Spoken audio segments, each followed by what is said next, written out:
I'm Callie. I am 36. 6 weeks after my husband died in a backcountry avalanche, my sister sat at our parents' dining table and begged me not to take her house. Her husband, Trent, stared at the printed foreclosure notice in front of him. His skin looked like wet ash. My mother clutched a dish towel by the kitchen island, unable to form a single excuse for her golden child. I did not blink. I did not offer them a tissue. I just sat there, listening to the heavy mechanical ticking of the steel watch strapped to my left wrist.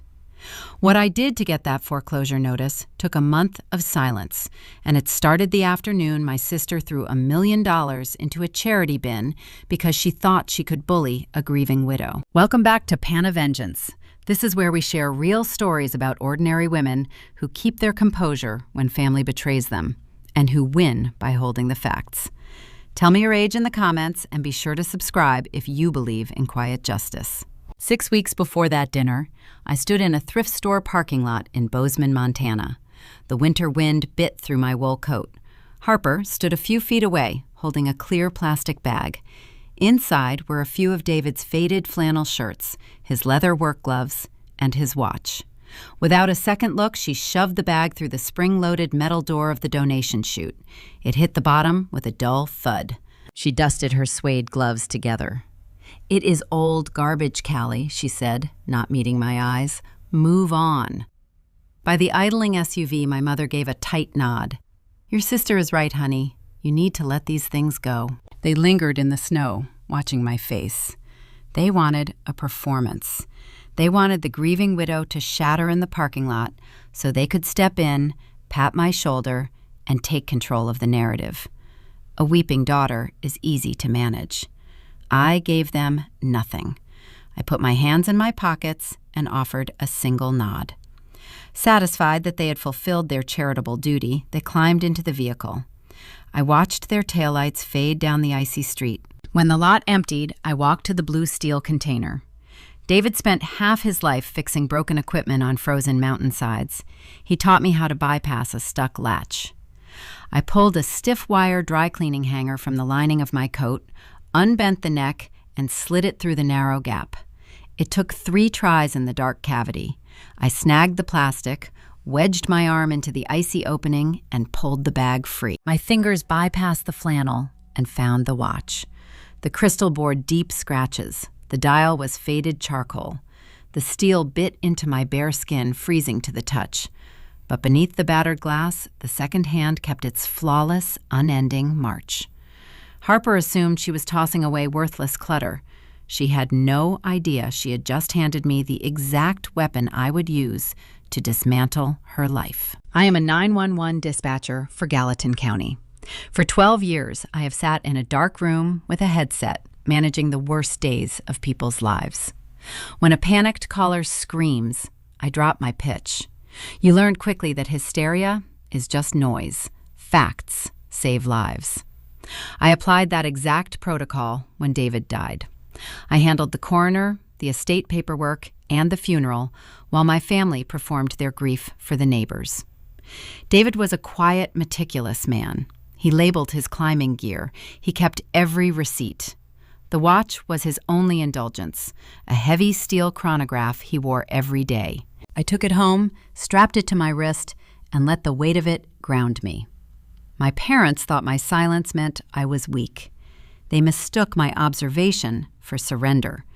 But a dispatcher is not surrendering when she goes quiet. She is just waiting for the right moment to deploy the response. Over the next few weeks, Harper and Trent descended on my ranch like vultures, and the real theft began. Trent pulled his heavy Ford truck up to the barn doors. He left the engine running, the white exhaust curling into the freezing morning air.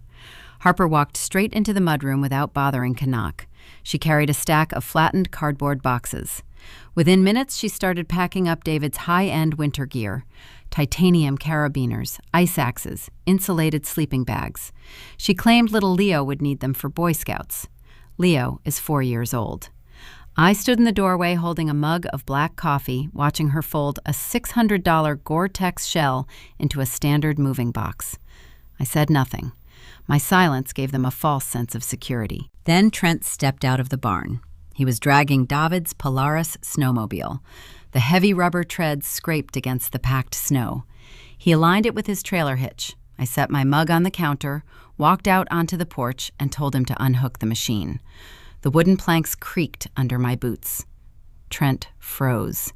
He turned to face me. His complexion was flushed, and a thick sheen of sweat coated his forehead, despite the single-digit temperature. He tried to laugh it off. He claimed the machine needed routine maintenance, and he was just doing me a favor. I kept my voice flat, employing the exact tone I used to de-escalate a domestic dispute on the dispatch radio. I told him the estate was still in probate, and moving physical assets was a crime. I told him to put it back in the barn. He glared at me, his jaw tight, but he walked over and unlatched the hitch. As the metal clanked against the frozen ground, his cell phone rang. He pulled it from his pocket, checked the screen, and his pale face went gray.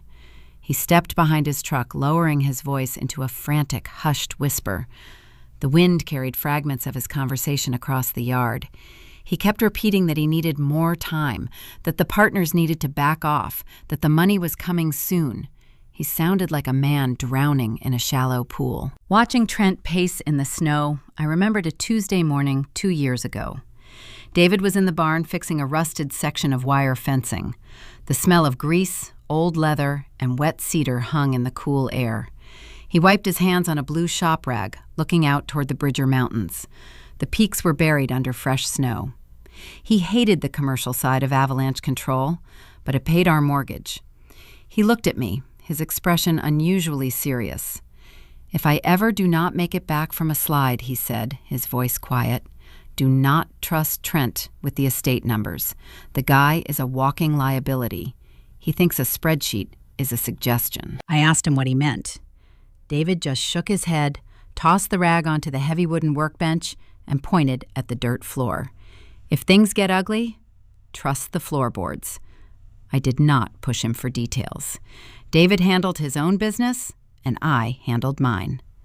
Now, watching Trent flinch at every incoming text message, that specific memory clicked into place. Trent was bleeding cash, and Harper was inherently selfish. They were looking at my ranch not as a place of mourning, but as a liquidation sale. The ticking of the chronometer on my wrist reminded me that time was moving and a storm was brewing. I needed to know exactly what they were searching for. 3 days later, the official estate appraiser arrived. His name was Elias. He wore a tweed vest and carried a thick leather clipboard. He was hired to conduct the standard inventory for the county probate court. Harper, smelling an opportunity to stake her claim, invited herself over under the guise of supporting her grieving sister.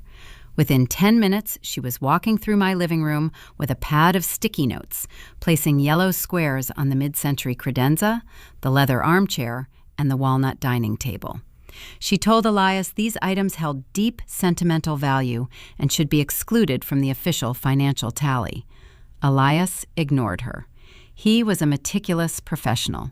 He sat at my kitchen counter examining David's tool sets, measuring calipers, and expensive camera equipment. I handed Elias a fresh mug of coffee.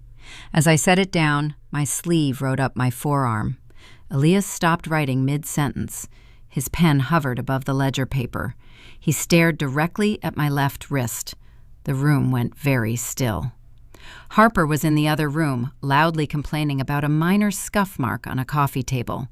Elias did not look away from my arm. He asked me, in a voice barely above a whisper, where I acquired the watch. I told him it belonged to David. He asked me to take it off. I unclasped the steel band. The metal was warm from my skin. I laid it on the cold granite counter. Elias pulled a small jeweler's loop from his vest pocket. He screwed it into his right eye and leaned over the faded black dial. He examined the lugs, the rotating bezel, the scratched crystal. He checked the faded engraving on the back casing.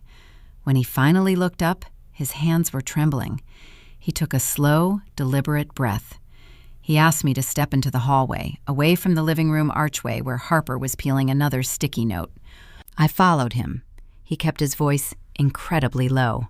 Mrs. Clark, he said, his eyes wide behind his thick glasses. This is a 1958 prototype chronograph. I have only seen one in a textbook. If this verifies you are wearing approximately $1.5 million. I did not gasp. I did not stumble backward. I leaned against the drywall and looked back toward the kitchen counter. My husband had worn a fortune while fixing leaky faucets and changing the oil in his truck. Elias reached out and touched my arm. His tone turned urgent. Listen to me carefully. Do not put this on the official probate inventory today. If you cannot prove David inherited it before your marriage, it becomes marital property subject to estate disputes. If your sister finds out what this is worth, she will tie it up in family court and claim half. Find the provenance first. Only then do we list it. We walked back into the kitchen. I slipped the watch back onto my wrist. Elias packed his equipment, leaving a carbon copy of his preliminary valuation sheet on the counter. It listed the hand tools, the vehicles, and a blank space for pending items. But in the margin, he had scribbled a quick string of numbers, an estimate for his own records. $1.5 million. Elias shook my hand and walked out to his car. I turned to the sink to wash the coffee mugs. I heard the sharp rustle of paper. I looked over my shoulder. Harper was standing by the counter. She was staring down at the carbon copy. Her eyes were fixed on the margin. The color drained from her face, and then a slow, calculating light entered her eyes. The pebble dropped into the pond. The shift was instantaneous. She looked from the paper to my wrist. The watch was no longer old garbage. It was the answer to all of Trent's bad debts. She did not say a single word about it. She just smiled, picked up her coat, and announced she needed to get home to Leo. The conflict had officially started, and the next move was hers. That evening, the atmosphere inside my home shifted. The temperature dropped outside freezing, the condensation on the window panes, but the real cold radiated from the glowing screen of my cellular phone. It sat on the granite kitchen island, vibrating in short, sharp bursts. The family group chat was lighting up. The narrative had been violently rewritten in the span of a 3-hour car ride. The watch was no longer old garbage meant for a metal donation bin.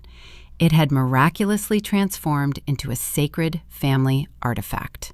Harper initiated the digital assault. Her text messages were carefully crafted, dripping with a sudden, profound reverence for David's memory. She wrote long paragraphs about how much her son Leo admired his uncle. She claimed David had always promised the timepiece to the boy for his 18th birthday. My parents chimed in immediately, sending praying hands and heart icons, validating her fabricated history. They were building a consensus. In their minds, if they repeated the lie enough times in a shared space, it would become the truth. I stood in the dark kitchen, the harsh blue light of the screen illuminating my face. I did not type a single character in response. In the dispatch center, we call this the observation phase. When a caller is escalating, you listen to the background noise. You listen for what they are not saying. Harper was creating a paper trail of sentimentality to justify an impending theft. I opened my laptop and navigated to her public social media page. The dramatic irony was staggering. While she played the devoted, grieving sister in our private messages, her public timeline told a very different story. She had just posted a poll asking her friends to vote on interior trim colors for a new luxury SUV. She included a cryptic caption about an unexpected blessing coming her way after a season of sorrow. The comments flooded in, praising her resilience. She was already spending $1.5 million in her head. She was picking out leather seats with money that belonged to my dead husband. A lesser person might have taken a screenshot and posted it in the family chat to expose her hypocrisy. A weaker widow might have called her and screamed. I closed the laptop. Anger is a useless emotion if it does not have a tactical application. I went to the sink, ran the cold water, and washed my face. The heavy steel chronograph slipped down my wet wrist, a physical reminder of the stakes. The psychological warfare escalated the following morning. The sun had barely crested the Bridger Mountains when my phone rang. The caller ID displayed my mother's name. I answered on the third ring, keeping my voice in that flat, unreadable register. "Callie, honey," my mother said. Her tone was dripping with that sickening, sweet cadence she only used when setting a trap. "Harper is just so upset this morning. She was crying over her coffee. You know how much David wanted little Leo to have that watch. It is his legacy."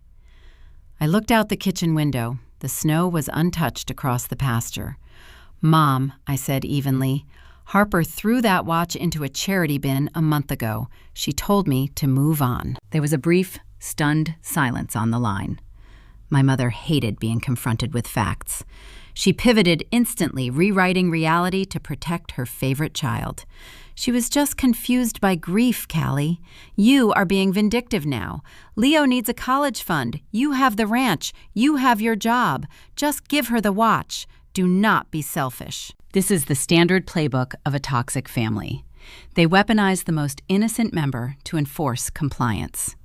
They use a 4-year-old boy as a human shield for their own vanity. They expected me to absorb the guilt, to break down and hand over a fortune, just to keep the peace. "I am keeping my husband's property, Mom," I said. I did not raise my voice. I did not justify my decision. I ended the call and placed the device face down on the counter.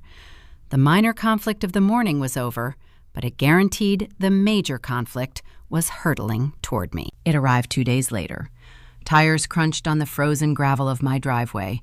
I watched through the front window as Trent parked his truck near the porch. He and Harper stepped out. Harper walked with a predatory confidence, her chin high, carrying a single piece of printed paper like a winning lottery ticket. Trent trailed behind her. His shoulders were tight, his eyes darting around the property. He looked like a man walking into a courtroom to hear his verdict. I opened the front door before they could knock. The bitter wind swept into the hallway. I did not invite them inside.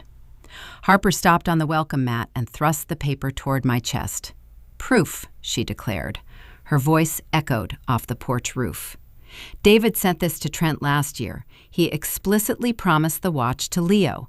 You cannot keep it now, Callie. We have it in writing." I took the paper from her gloved hand. It was a printed, electronic mail thread. I read the text slowly. "Trent, the vintage watch is for Leo's future. Make sure he gets it." Because of my training, my brain scans for discrepancies automatically. When you take a 911 call, you do not just listen to the story. You look for the flaws in the timeline. I spotted the error instantly. The timestamp on the printed message was formatted in military time, followed by the letters EST, Eastern Standard Time. David was a Montana native. He worked in avalanche control in the Rockies. Every device he owned, every server he used, was strictly set to Mountain Standard Time. There was a second glaring flaw: the vocabulary. The message used the word vintage. David hated that word. He thought it was a pretentious marketing term used to overprice old gear. He always referred to the chronograph as his beater. It was a clumsy, arrogant forgery. But as I looked up from the paper, my eyes bypassed Harper and landed on Trent. His expression was a mix of desperate hope and genuine confusion. He was watching my face, waiting for me to concede. He actually believed the document was real. The realization hit me like a physical blow. Trent did not write this. Harper did. She had snooped on David's unlocked laptop in the days surrounding the funeral, drafted the message, and sent it to her husband's inbox. She kept her own husband in the dark about the felony she had just committed. The loud ones always make mistakes in their rush to win. Harper stood there, her hands on her hips, waiting for me to crumble under the weight of her fabricated evidence. She expected tears. She expected an argument. I did not point out the time zone flaw. I did not mention the vocabulary error. I did not accuse her of a federal crime on my front porch. I simply pulled my cellular phone from my back pocket, framed the printed document against the wooden siding of the house, and snapped a high-resolution photograph. The artificial flash briefly illuminated Harper's smug face. I folded the paper precisely in half and handed it back to her. "I will add this to the probate file," I said. My voice was a dead calm. Harper's smile faltered. Trent shifted his weight, his heavy boots scraping against the frozen wood.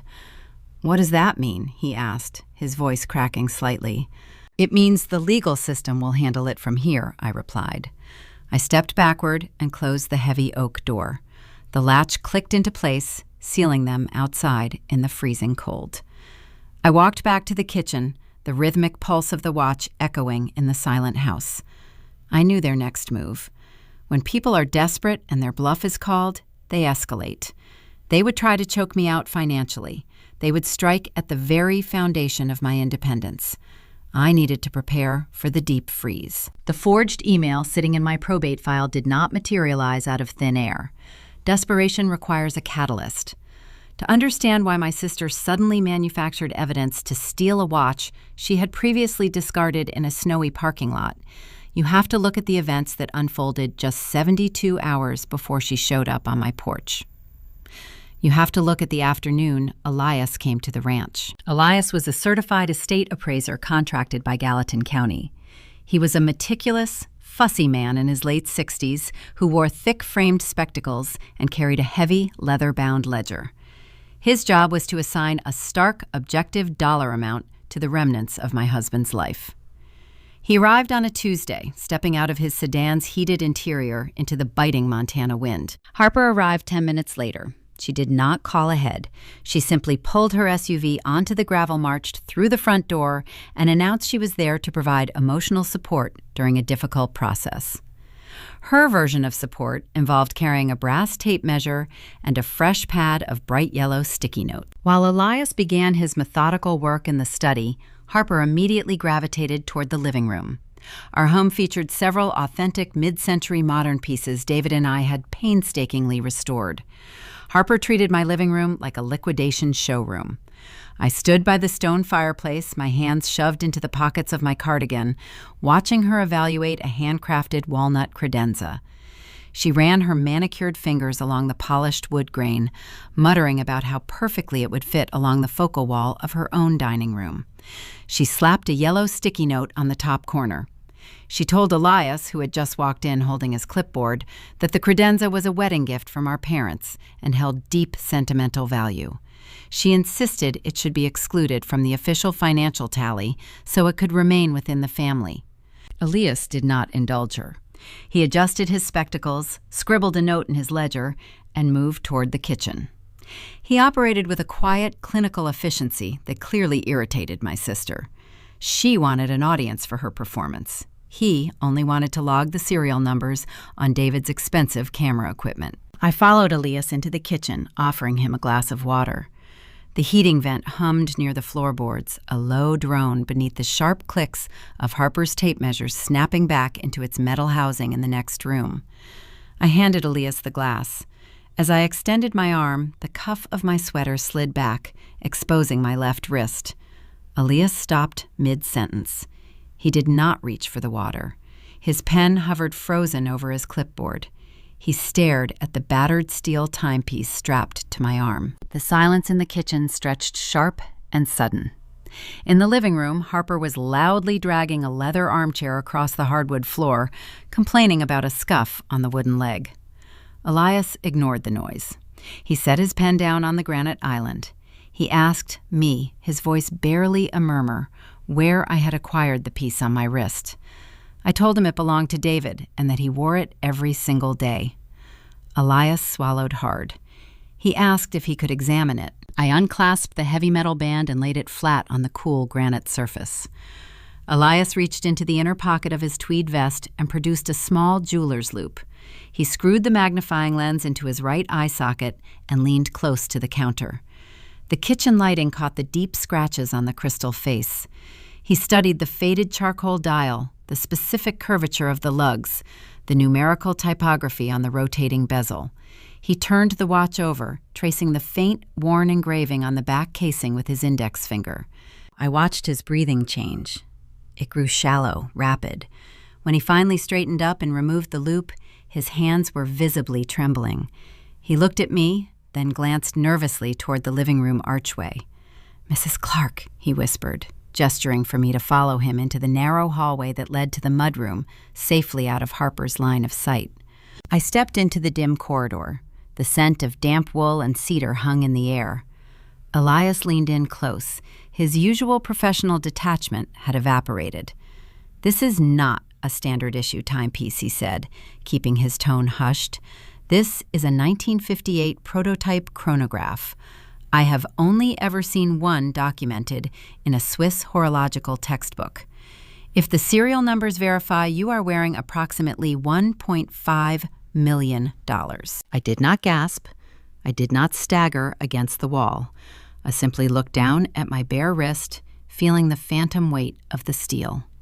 My husband, a man who drove a 10-year-old truck and patched his own work pants with duct tape, had worn a fortune on his arm while changing the oil in the driveway. Elias grabbed my forearm, his grip firm. "Listen to me carefully," he warned. "Do not put this on the official probate inventory today." I asked him why. "Because of the legal vultures," Elias replied. "If you list a $1.5 million asset on a standard probate form without bulletproof provenance, it becomes general marital property. If your sister discovers the value, she will drag the estate into family court.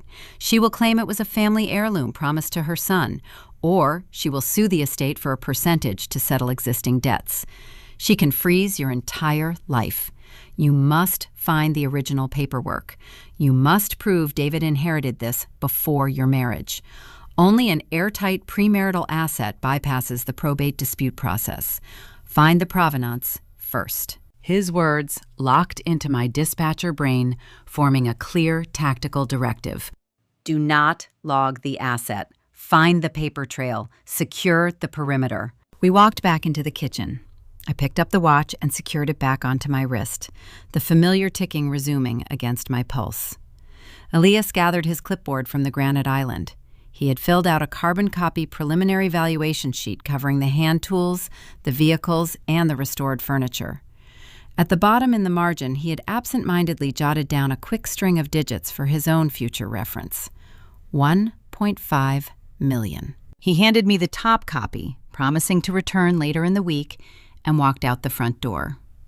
I stood by the sink, running the cold tap to wash the glass he had left behind. Behind me, the rustle of stiff paper broke the quiet. I turned around. Harper was standing next to the kitchen island. She was holding the bottom carbon copy Elias had left resting near his briefcase. Her eyes were fixed on the margin at the bottom of the page. I watched the color drain from her cheeks. The muscles in her jaw tightened.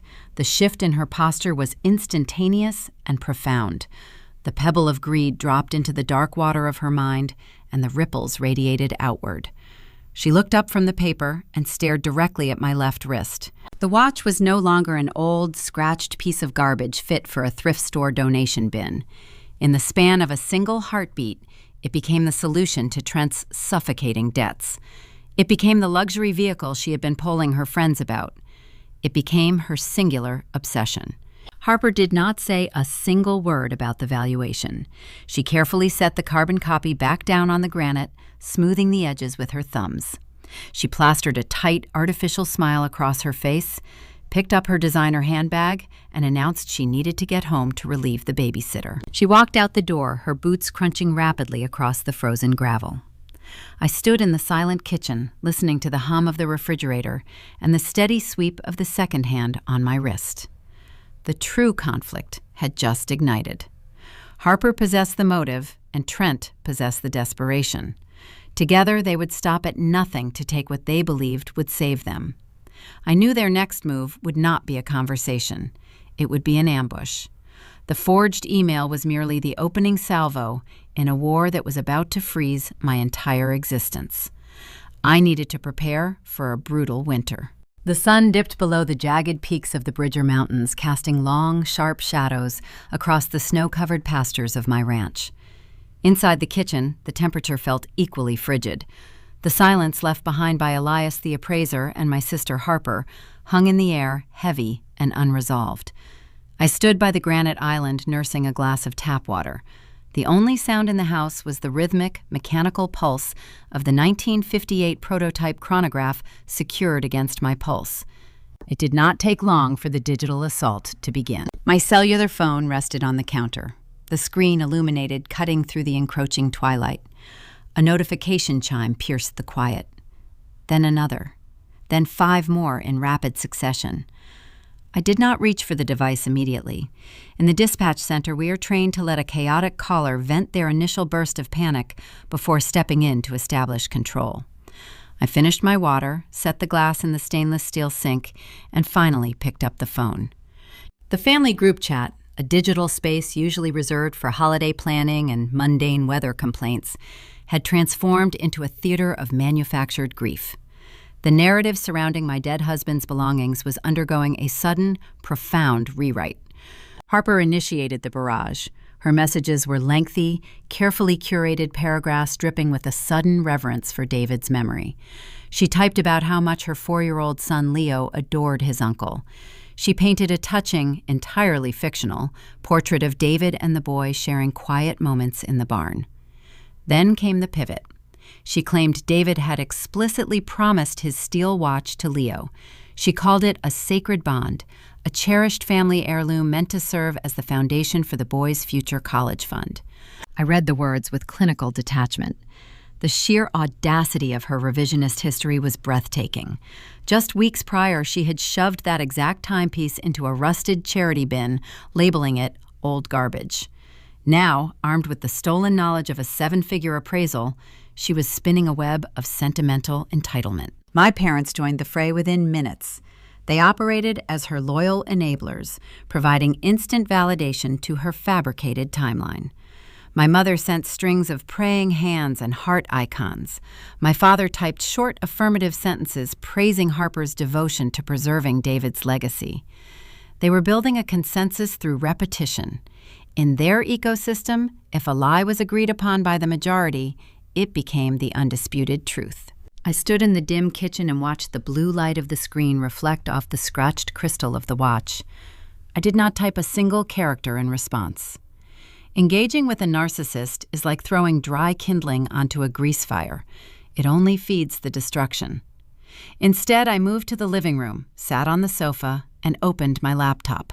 If you want to understand a suspect's true motive, you look at their unvarnished behavior when they think the authorities are not watching. I navigated to Harper's public social media profile.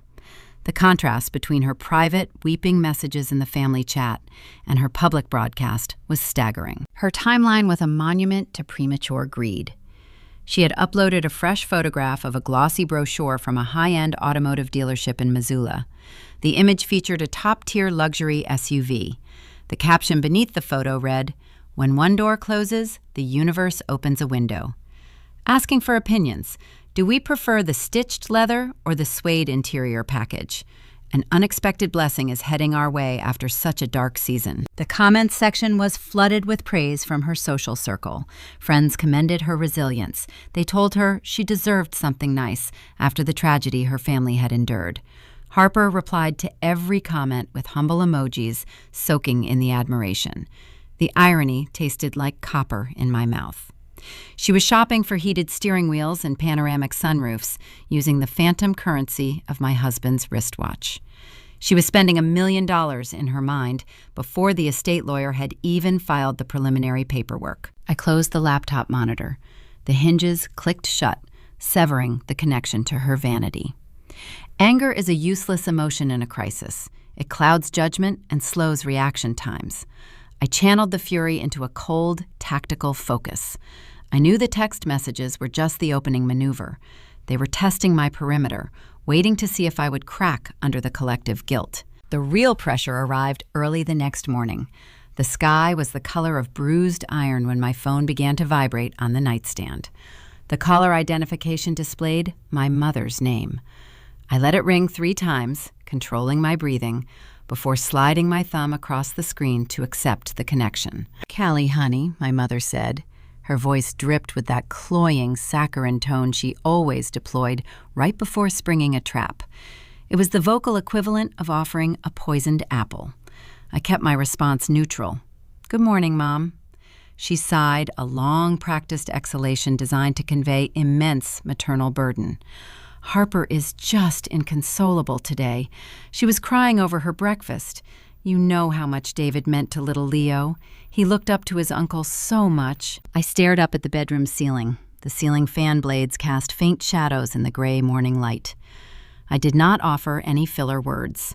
I let her sit in the silence until she was forced to continue. That watch is not just a piece of jewelry, Callie. She pressed her tone, sharpening slightly as her patience thinned. It is a symbol of their bond. It is Leo's future.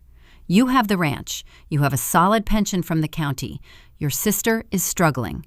Trent is having a hard time with his business partners. Do not be greedy.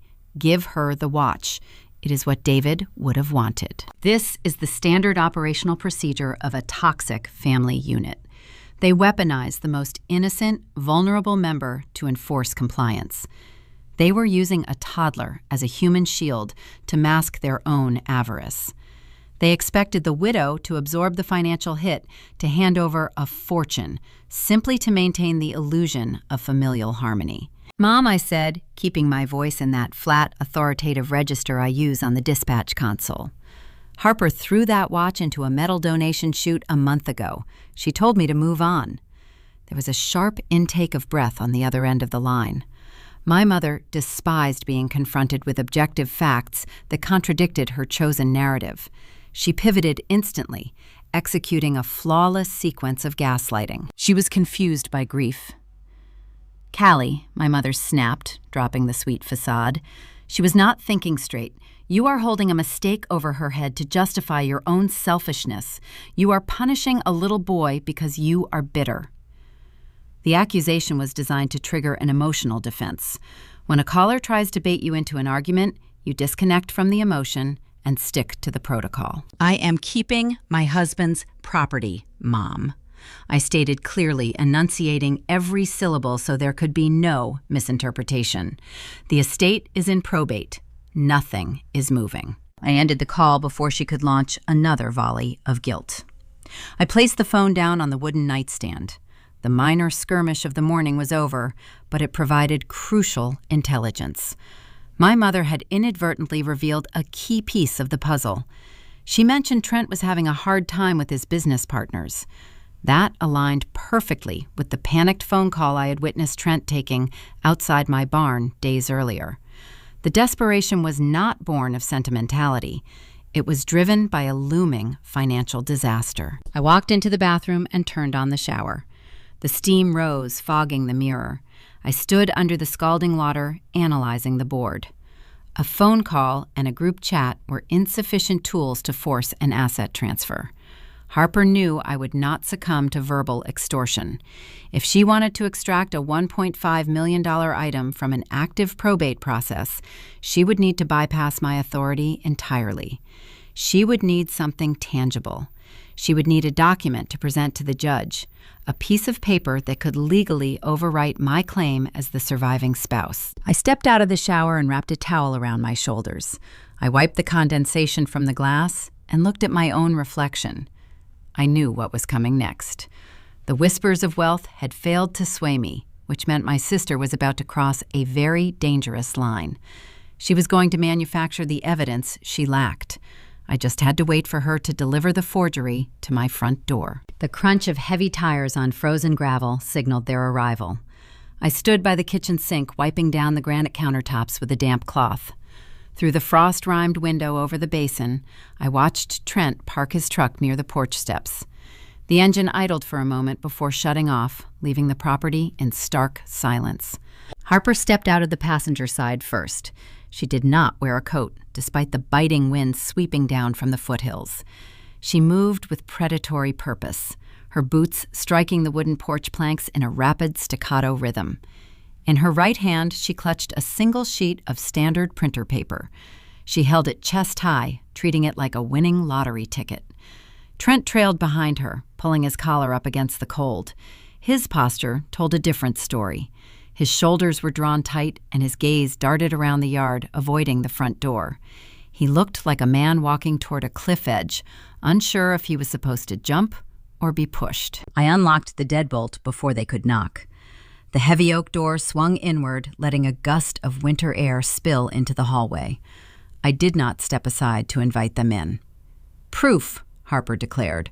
Her voice echoed off the porch ceiling, sharp and triumphant. "David sent this to Trent last year. He explicitly promised the watch to Leo.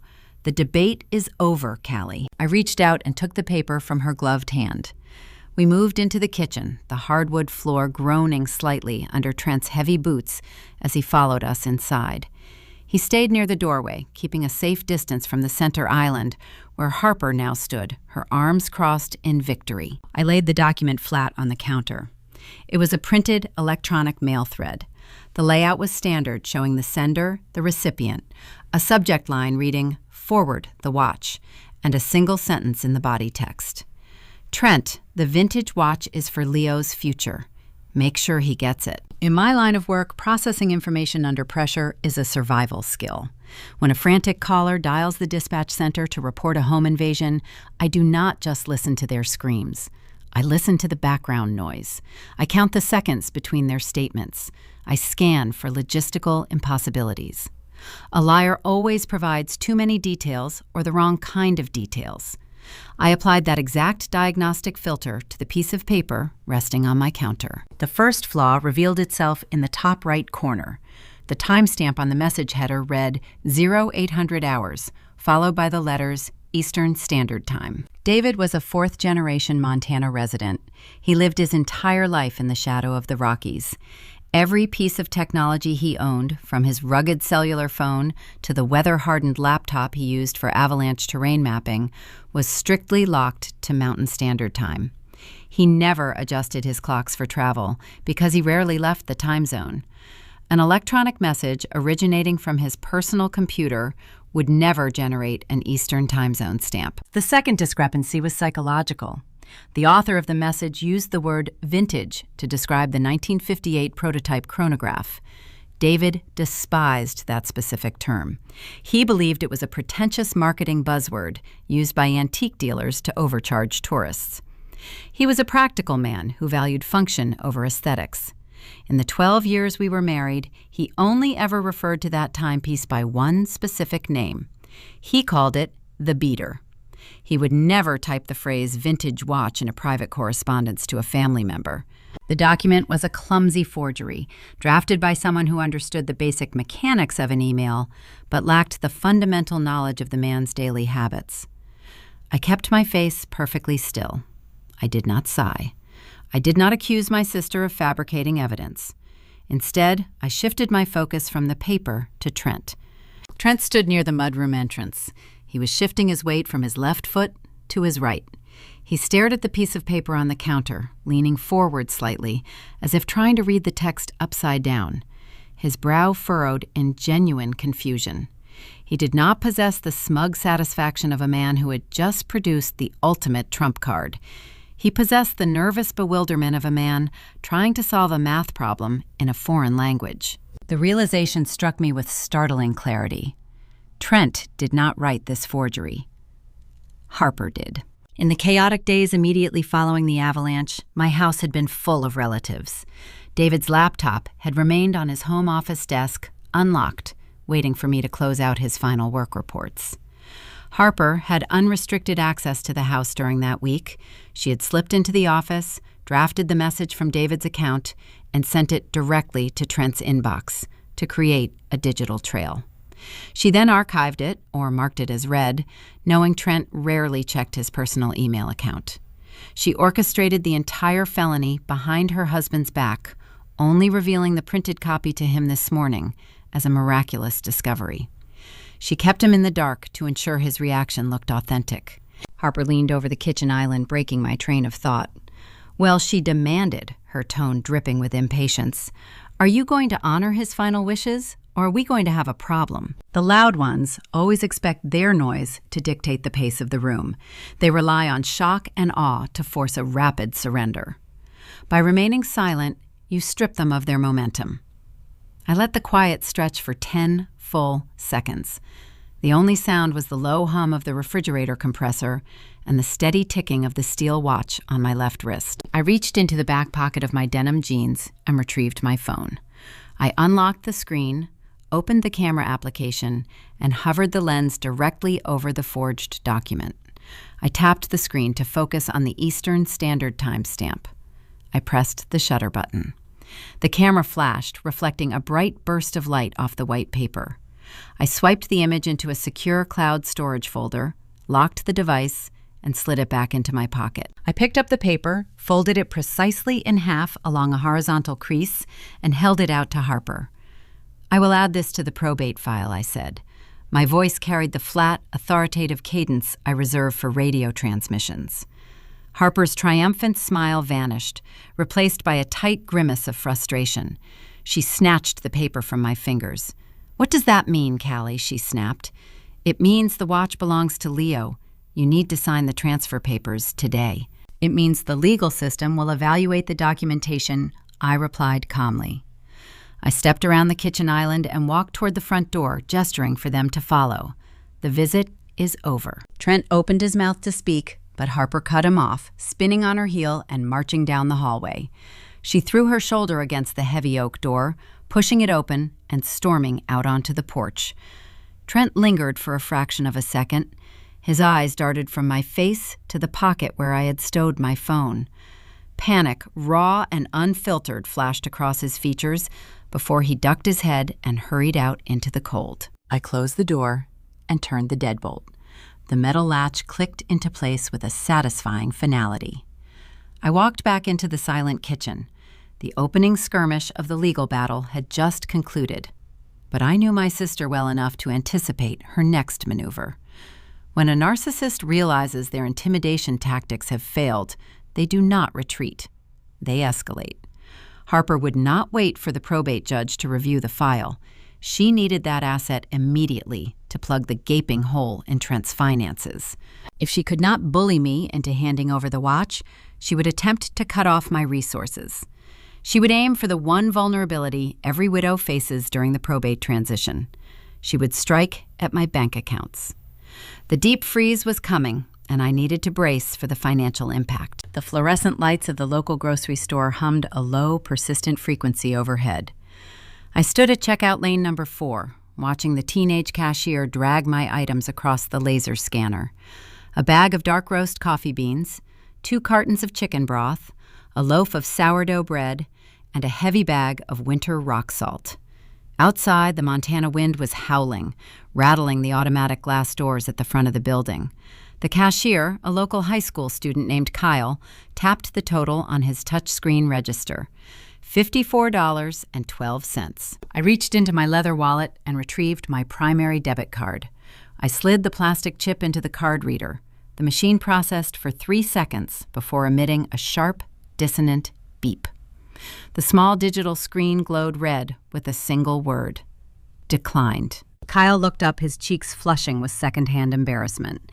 He offered a polite, awkward smile. "Sometimes the chip reader gets a little dusty, Mrs. Clark," he said, keeping his voice quiet. "You can try pulling it out and inserting it again." I withdrew the card, wiped the metal contact pad on the sleeve of my coat, and pushed it back into the terminal. The machine thought for another 3 seconds. The same dissonant beep echoed in the quiet checkout lane. The red text reappeared. Declined. In my 12 years on the dispatch floor, I have learned to recognize the physical symptoms of an impending crisis. The subtle spike in heart rate, the narrowing of peripheral vision, the cold sensation flooding the base of the neck. I felt all 3 in that moment. I did not possess a secondary credit card. David and I operated on a shared financial ecosystem, prioritizing cash liquidity over debt. I pulled a single $20 bill from my wallet, paid for the coffee and the bread, and told Kyle I would come back for the salt later. I carried the small plastic bag out into the freezing parking lot. The wind whipped across the asphalt, biting at my exposed cheeks. I climbed into the cab of my truck, closed the heavy door, and started the engine to get the heater running. My breath fogged the cold glass of the windshield.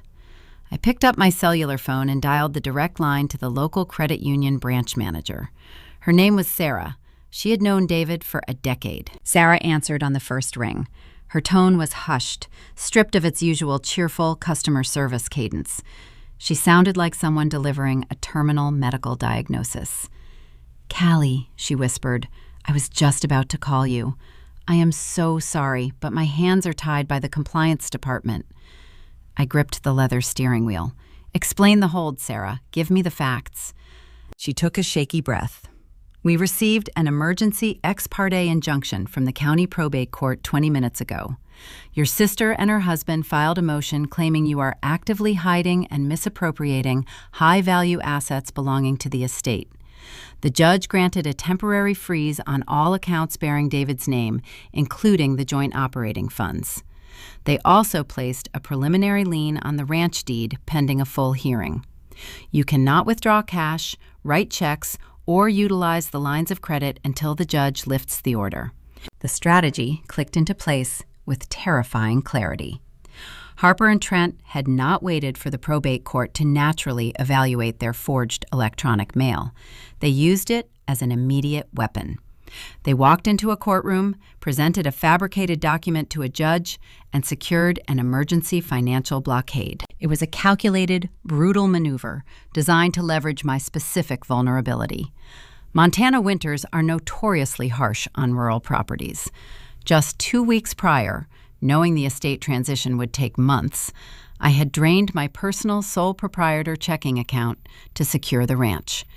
I paid a local contractor to replace a cracked boiler in the main house, and I purchased bulk feed for the neighbor who leases our back pasture. I had poured all my personal liquid savings into winter upkeep, relying on the joint account for daily living expenses. By freezing the joint funds, Harper had functionally bankrupted me. I had exactly $12 left in my wallet. They expected the sudden crushing weight of poverty to break my resolve. They thought financial starvation would force a rapid surrender. I thanked Sarah for her transparency and ended the call. The truck cabin was slowly warming up, but a distinct chill remained in my chest. Less than 5 minutes later, the screen of my phone illuminated again. The caller identification displayed my father's name, Richard. My parents rarely called during the middle of the workday. I accepted the connection and placed the phone on the dashboard speaker. "Callie," my father said. His voice was smooth, projecting the calm, authoritative tone of a patriarch brokering a peace treaty. He was playing the reasonable mediator, acting as though he stood above the fray, when in reality, he was delivering a ransom demand on behalf of his favorite child. "I am listening," I replied. Harper told us about the court order. He continued, pacing his words carefully. "She did not want to take this step, Callie. She really did not. But you left her no choice. You refused to honor David's final wishes, and she had to protect Leo's future inheritance." He paused, waiting for me to argue. When I offered only silence, he pressed forward, delivering the terms of the extortion. "We do not want this to get ugly," he pleaded softly. "This is tearing your mother apart. You are out of money. You cannot pay for heating oil or groceries. It does not have to be this hard. Just sign the transfer deed for the watch over to Trent. If you give them the timepiece, Trent will call his lawyer this afternoon. They will withdraw the injunction before the weekend, and you can access your accounts again. We will put this whole misunderstanding behind us. We are family." They expected panic. They anticipated tears. They wanted me to beg for access to my own money, to plead for the means to heat my home.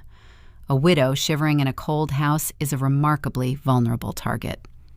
"I appreciate you outlining their position, Dad," I said. My voice remained entirely devoid of emotion. "I understand the situation perfectly." I reached forward and severed the connection. I did not debate the legality of the freeze. I did not point out the sheer cruelty of starving a grieving relative over a piece of jewelry. I simply absorbed the data. I picked the phone back up and dialed a different number. I called Greg, the seasoned attorney handling David's estate. Greg was a Montana native who had served on the local search and rescue board alongside my husband. He operated his law practice with a dry, clinical efficiency that I deeply respected. Greg answered immediately. He was already reviewing the electronic court docket on his computer terminal. "Callie," he said, his voice grave, "I am looking at the ex parte filing right now. They utilized an aggressive legal loophole to bypass the standard notification period." I sat in the idling truck and took a slow sip of the black coffee I had purchased inside the store. I know Greg. They used the printed electronic mail thread as Exhibit A. My father just called to offer a trade, the watch in exchange for lifting the financial freeze. I heard the sound of Greg typing rapidly on his mechanical keyboard. Submitting a forged document to a probate judge to secure a financial injunction elevates this from a civil dispute to a criminal offense, Greg stated clearly. Perjury in this jurisdiction is a class-level felony. It carries a mandatory minimum sentence if prosecuted. We can file an emergency motion to quash the injunction this afternoon. I can bring the time zone discrepancy to the judge's attention immediately. I looked out through the windshield. The wind was whipping snow across the asphalt, creating white, shifting drifts against the concrete parking barriers. I thought about Trent's arrogant posture on my porch. I thought about Harper's public social media posts, boasting about her impending wealth while simultaneously attempting to freeze my bank accounts. If Greg filed the motion today, the judge would lift the freeze, but Harper and Trent would simply claim they received the email in good faith and did not realize it was flawed. They would retreat, regroup, and look for another angle of attack. I needed them permanently disarmed. I needed them fully committed to their own destruction. Do not file the motion, Greg, I instructed. There was a pause on the line. Callie, you cannot buy groceries. You cannot pay your utility bills. They have locked you out of your own life. I took another sip of the bitter coffee. I know, I replied. But a cornered animal will fight harder if you let them see the trap closing. If they think this starvation tactic is working, they will grow arrogant. They will stop looking over their shoulders. Let them dig the hole a little deeper before we hand them the shovels. Greg let out a low, appreciative breath. Understood. What is your next move? I need to make a phone call, I said. I need to give them exactly the performance they are waiting for. I ended the call with the attorney and shifted my truck into drive. If Harper and Trent believed financial pressure would break my resolve, I needed to confirm their bias. I needed to feed their ego. It was time to put my dispatcher training to the ultimate test and deploy a perfectly crafted illusion. I sat in the driver's seat of my idling truck, listening to the rhythmic thump of the windshield wipers pushing aside dry flakes of snow. The heater blasted warm air against my frozen hands, carrying the faint scent of melting ice and old leather. Through the fogged glass, the grocery store parking lot looked desolate, a gray expanse of salted asphalt and hunched figures hurrying toward their vehicles. I kept my foot pressed firmly on the brake pedal. I needed my family complacent. If they believed I was quietly building a legal defense, they might scrutinize their forged electronic mail. They might consult an outside attorney who would instantly recognize the time zone discrepancy.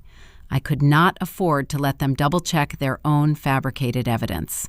I needed them blinded by their own arrogance. To achieve that, I had to offer them the exact victory they craved. In the dispatch center, you learn the precise anatomy of a psychological breakdown.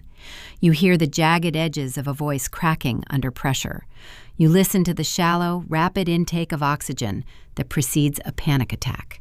You memorize the chaotic pitch modulation of someone who has just realized they have no escape route. Faking that level of despair requires profound physical discipline.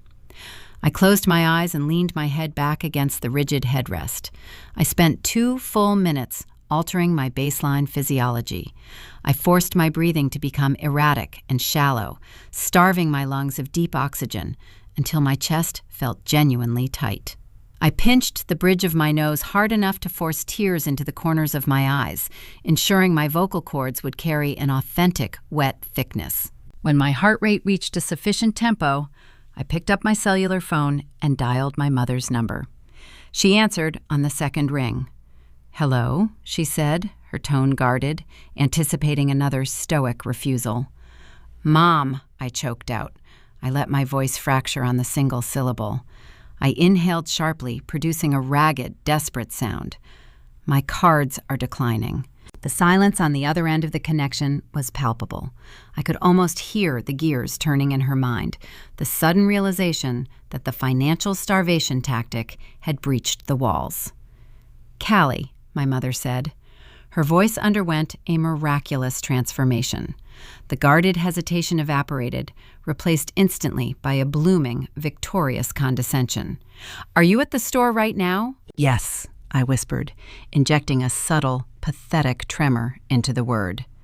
"I am in the parking lot. I tried to buy groceries, but the machine rejected everything. The bank told me about the court order. I cannot access the joint funds. I cannot even buy rock salt for the driveway. Please, Mom, can you just loan me $100 to get through the week?" It was the ultimate submission. The independent, stubborn daughter reduced to begging her parents for a meager handout in a freezing vehicle. "Oh, Callie," my mother sighed. It was a lush, theatrical sigh, heavy with fake maternal sorrow and deep, unmistakable satisfaction. "This is what happens when you refuse to cooperate with the people who love you. We warned you this transition would be difficult. You tried to handle it all alone, and you let your pride get in the way of common sense." I let out a soft sob, covering the receiver slightly with my palm to muffle the sound, playing the broken widow flawlessly. I know I whimpered. I just did not think it would happen this fast. Your sister did not want to take such extreme measures. My mother continued settling comfortably into her role as the gracious victor. But you left Harper and Trent with no alternatives. They have a child to think about. They had to secure Leo's future. You forced their hand. But we can fix this right now. We are family, and we just want what is fair for everyone. "What do I need to do?" I asked, my voice barely louder than a whisper. "Just agree to sign the transfer papers for the timepiece," my mother instructed smoothly. "If you give Harper your word, she will call the judge. She will drop the injunction today. You will have your bank accounts back before the weekend. No more fighting. No more freezing in the dark. We can put this ugly chapter behind us and focus on healing." I took another ragged breath, gripping the steering wheel as if I were clinging to a life raft. "Okay," I conceded. "Okay. Have them bring the transfer papers to Sunday dinner. I will sign them." My mother let out a bright, genuine laugh of relief. "That is my sensible girl," she praised. "I will call your sister right now. She will be so relieved. We will see you on Sunday at 5 o'clock. I ended the call. The instant the screen went dark, my performance ceased. I dropped the phone into the center console. I rolled my shoulders back, inhaled a deep, steadying breath of warm air from the heater, and let my facial muscles relax into their natural, neutral state. The fabricated tremor in my hands vanished. The engineered panic drained from my chest, replaced by a cold, crystalline focus. I did not shift the truck into gear immediately. I waited in the idling vehicle, watching the digital clock on the dashboard tick forward. 5 minutes. 10 minutes. I knew my sister possessed zero impulse control. She would not be able to contain her triumph. I reached into the console, picked the phone back up, and opened her public social media profile. The update was already posted. Harper had uploaded a stylized photograph of a steaming cup of coffee resting on her expensive kitchen counter, bathed in soft morning light. The caption beneath the image was a masterclass in passive-aggressive gloating. "Sometimes the hardest storms bring the brightest clarity." She had typed, followed by a sparkling star icon. Standing up for what is right is never easy, especially when people try to tear you down. But the truth always prevails. Feeling so blessed today to know my son's future is secure. Thank you to everyone who supported us through this dark chapter. The comments were already pouring in, offering congratulations and validating her cryptic victory. My parents had both clicked the heart button. They were celebrating my surrender in real time. They thought they had shattered my defenses. They believed I was sitting in a cold truck, crying over a negative bank balance, broken and compliant. I locked the screen and tossed the phone onto the passenger seat. I engaged the transmission, pulled out of the grocery store parking lot, and merged onto the snow-packed highway heading back toward the ranch. The drive took 20 minutes. The Montana landscape rolled past the windows, a stark, beautiful canvas of white fields and dark, jagged pine trees. The isolation of the rural highway matched the quiet rhythm of my own mind. I drove with both hands resting lightly on the steering wheel, the heavy steel chronograph resting against my left wrist. The watch ticked in perfect synchronicity with my pulse. I was not broken. I was entirely intact. The red herring had worked flawlessly. By feigning a total collapse, I had removed their sense of urgency. They would spend the next 2 days picking out paint colors for their new vehicles and celebrating their clever legal maneuvering. They would not scrutinize the forged electronic mail. They would not check their rearview mirrors. I had just purchased 48 hours of uninterrupted silence. I turned onto my long gravel driveway. The main house stood dark and quiet against the gray winter sky. The frozen pasture stretched out behind it, leading toward the weathered red siding of the old storage barn. I parked the truck near the porch and cut the engine. The silence of the property washed over me. I had 48 hours until Sunday dinner. 48 hours to find the original ledger Elias the appraiser had warned me about. If I showed up to that dining room table empty-handed, I would actually have to sign the watch away to avoid financial ruin. The fake surrender would become a permanent reality. I needed to locate the premarital provenance, and I needed to do it without leaving a single trace. I stepped out of the truck, my boots crunching on the packed snow. The wind bit at my face, but I barely felt the cold. I looked past the dark windows of the main house and focused my attention on the barn.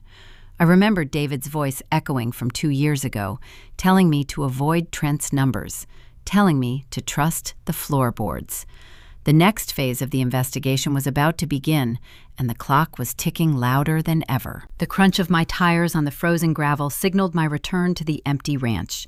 The afternoon sun had retreated behind a thick bank of gray clouds, plunging the property into a flat, shadowless light. I parked the truck, killed the engine, and stepped out into the biting wind. The main house stood dark and quiet, but my attention bypassed the front porch. I turned my gaze toward the weathered red siding of the old storage barn at the edge of the back pasture. Trust the floorboards. David's voice echoed in my memory, sharp and distinct against the howling wind. I walked across the yard, my boots breaking through the brittle crust of the snow. The barn doors were heavy, swollen from the winter moisture. I threw my weight against the wood, forcing the right door open, just enough to slip inside. The interior smelled of dry hay, leaked motor oil, and damp cedar. The air in here was stagnant, trapped, and freezing.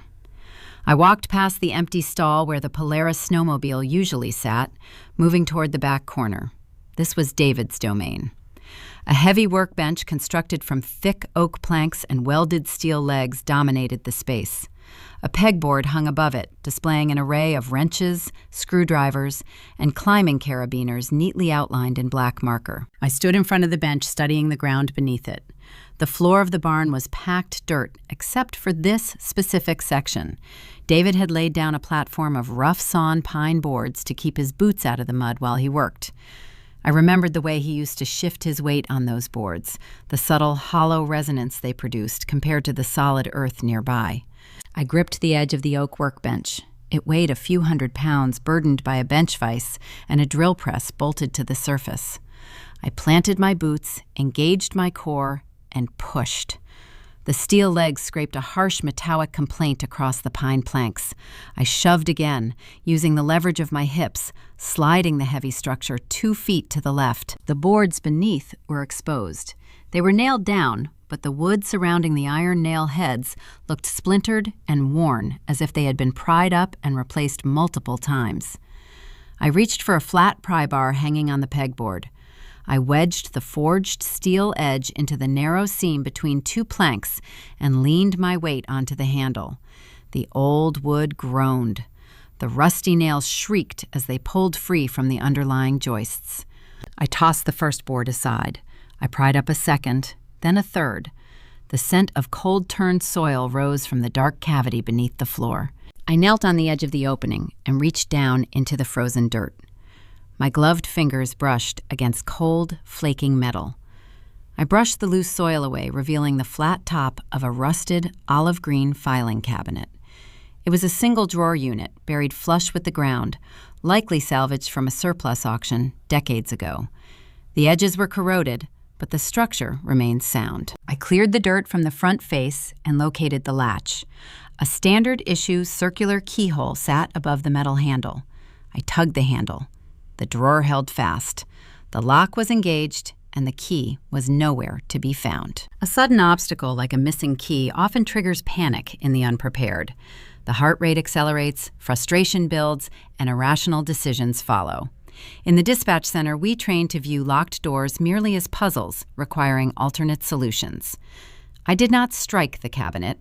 I did not waste energy cursing the rusted metal. I unbuttoned my wool coat, reached deep into the inner lining pocket, and withdrew the stiff wire dry cleaning hanger. It was the exact same piece of twisted metal I had utilized to fish the prototype chronograph out of the thrift store donation chute. A tool that had already saved me once was about to serve a second purpose. I knelt closer to the dirt, stripping off my heavy winter gloves to maximize tactile sensitivity. The frigid air immediately bit into the skin of my bare hands. I unbent the hooked end of the hanger, using a pair of needle-nose pliers from the pegboard to fashion a precise, narrow tension wrench and a rudimentary pick. I inserted the improvised tension bar into the bottom of the circular keyway, applying a light, steady rotational pressure with my left thumb. I slid the straight wire pick into the upper channel. Lockpicking relies entirely on feeling the mechanical feedback of the internal pins. I closed my eyes, tuning out the whistling wind outside the barn walls. I focused on the tiny vibrations transmitting through the stiff wire. I located the first binding pin. I applied upward pressure until I felt a faint, satisfying click. I moved to the second pin. It was stubborn, rusted by years of subterranean moisture. I eased off the tension slightly, jiggled the wire, and forced the pin past the shear line. Another click followed. The third and fourth pins yielded in rapid succession. The cylinder rotated freely under my thumb. The tension wrench turned a full 90 degrees. I gripped the metal handle and pulled. The rusted drawer screeched on its metal tracks, sliding open to reveal the interior. The outer cabinet was merely a decoy shell designed to protect the true prize from the elements. Resting inside the dirty drawer was a pristine, modern, fireproof lockbox. It was constructed of heavy-gauge steel coated in matte black enamel and secured by a digital keypad and a secondary mechanical dial. I lifted the heavy box out of the hole and set it on the remaining floorboards. The digital keypad was dead. The internal battery drained long ago. I would have to rely on the mechanical dial. 3 digits. A combination known only to a man who kept his secrets buried in the dirt. I wiped the dust from the numerical ring. What sequence of numbers would David trust his legacy to? I thought about his life before we met. He was a creature of intense habit. He did not use birthdays or anniversaries for his passwords. He used functional data. My mind drifted to his time working the high avalanche ridges. Before the digital radios, the search and rescue teams used dedicated analog frequencies. Every team leader had a unique call sign, a numerical identifier burned into their memory through years of high-stakes communication. David's call sign on the Gallatin Peak Patrol was 417. I grasped the cold metal dial. I spun it clockwise, past 0 3 times to clear the tumblers. I stopped on the number 4. I reversed direction, turning counterclockwise past the first number once, stopping on the number 1. I reversed again, rotating clockwise directly to the number 7. I gripped the latch handle and pulled upward. The heavy lid released with a solid mechanical clunk. The airtight seal hissed as I opened the box. The interior smelled of old paper, cured leather, and silence. I reached inside and withdrew a thick ledger bound in black cowhide. The cover bore a stamped date in the bottom right corner, 2011, 3 years before I ever met David, 3 years before our finances merged. I opened the ledger. The pages were filled with David's neat, blocky handwriting detailing gear purchases, trail maintenance logs, and weather patterns. I flipped toward the center of the book. A folded document was tucked between the heavy parchment pages. I pulled the document free and unfolded it on my lap. The paper was crisp, bearing official seals and international postage marks. I read the text. It was a formal deed of transfer drafted by a probate attorney in Geneva, Switzerland.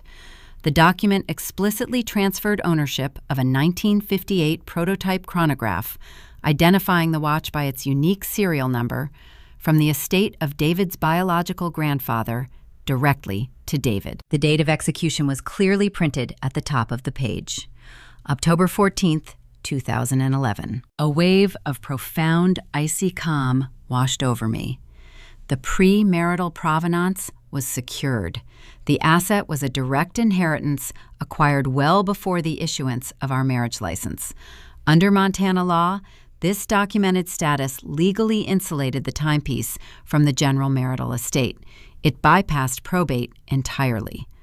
Harper's emergency injunction, built on the foundation of a forged email, was now legally void. I held the shield that would deflect her financial assault. Elias, the appraiser, had demanded airtight proof, and David had provided it from beyond the grave. I folded the Swiss deed and slipped it carefully into my coat pocket. I had the ammunition required to destroy my sister's claim at the upcoming Sunday dinner. I prepared to close the leather ledger. As I flipped the back cover over, my eyes caught an anomaly. A small, heavy object was secured to the inside of the thick leather binding with a strip of clear packing tape. I peeled the tape away. A brass key fell into my palm. It was a specialized security key featuring a complex pattern of asymmetrical grooves and a rectangular head. A small slip of white paper was taped directly beneath it. I peeled that off as well. The paper contained a single string of alphanumeric characters written in David's hand, followed by a single word: B749. Helena. I stared at the brass key resting in my gloved hand. Helena was the state capital, a 2-hour drive north through the winding mountain passes. The alphanumeric string was the standardized format for a private security vault box. The rhythmic ticking of the chronograph on my wrist seemed to amplify in the quiet barn. It beat in tandem with my accelerating pulse. The watch was not the end of the trail. It was merely the breadcrumb that led to the floorboards. David had hidden his grandfather's inheritance here, but he had hidden something else in a high-security vault 2 hours away. I thought about Trent's suffocating desperation. I thought about the frantic phone call I overheard by the trailer hitch, where Trent begged his invisible partners for more time. Trent was bleeding cash, and Harper was desperate enough to commit a felony to steal a watch. Their panic was too intense, too immediate, to be fueled solely by a desire for a luxury vehicle. The puzzle pieces began to shift, forming a new, far more dangerous picture. The financial freeze was not just about stealing an asset. It was about controlling the estate before I could discover what was hidden in the capital. I pocketed the brass key and the slip of paper. I placed the ledger back into the lockbox, shut the heavy lid, and lowered it back into the rusted cabinet. I slid the drawer shut, replaced the pine floorboards, and kicked the dirt over the seams. I dragged the heavy oak workbench back to its original position, erasing all evidence of my excavation. I walked out of the barn and secured the heavy wooden doors against the rising wind. I climbed back into the driver's seat of my truck and turned the ignition. I engaged the four-wheel drive and pointed the hood toward the highway. I had 46 hours left of my purchased silence, and the drive to Helena would consume 4 of them. The minor skirmish over a piece of jewelry was finished. The true war was waiting in a steel box 2 hours north, and I intended to open it. The drive north through the winding mountain passes of Interstate 15 offered nothing but gray skies and frozen asphalt. The heater in my truck blew dry air across my knuckles, thawing the residual chill of the barn. The Montana landscape blurred into a continuous streak of white snow and dark pine trees, isolating me in a moving capsule of quiet reflection. 2 hours of highway driving gave me ample time to dissect the psychological profile of my brother-in-law. Trent always portrayed himself as a self-made entrepreneur. He drove leased luxury trucks, wore designer boots, and spoke loudly at family gatherings about his commercial real estate ventures. In reality, he was a gambler, playing with other people's money. David, on the other hand, risked his life, triggering avalanches with raw explosives to keep the ski resorts safe. David earned every dollar through physical risk, calculated precision, and relentless discipline. The contrast between my husband and my sister's husband was a chasm of integrity. I reached the city limits of Helena just as the afternoon light began to fail. The private security firm occupied a nondescript, reinforced concrete building tucked behind a generic suburban strip mall. It did not display large illuminated signs or advertise its services on billboards. It promised absolute discretion and maximum security. I pushed through the heavy double-glass doors. The interior smelled of chemical floor wax and faint ozone. The lobby was a stark expanse of gray industrial carpet and polished steel fixtures.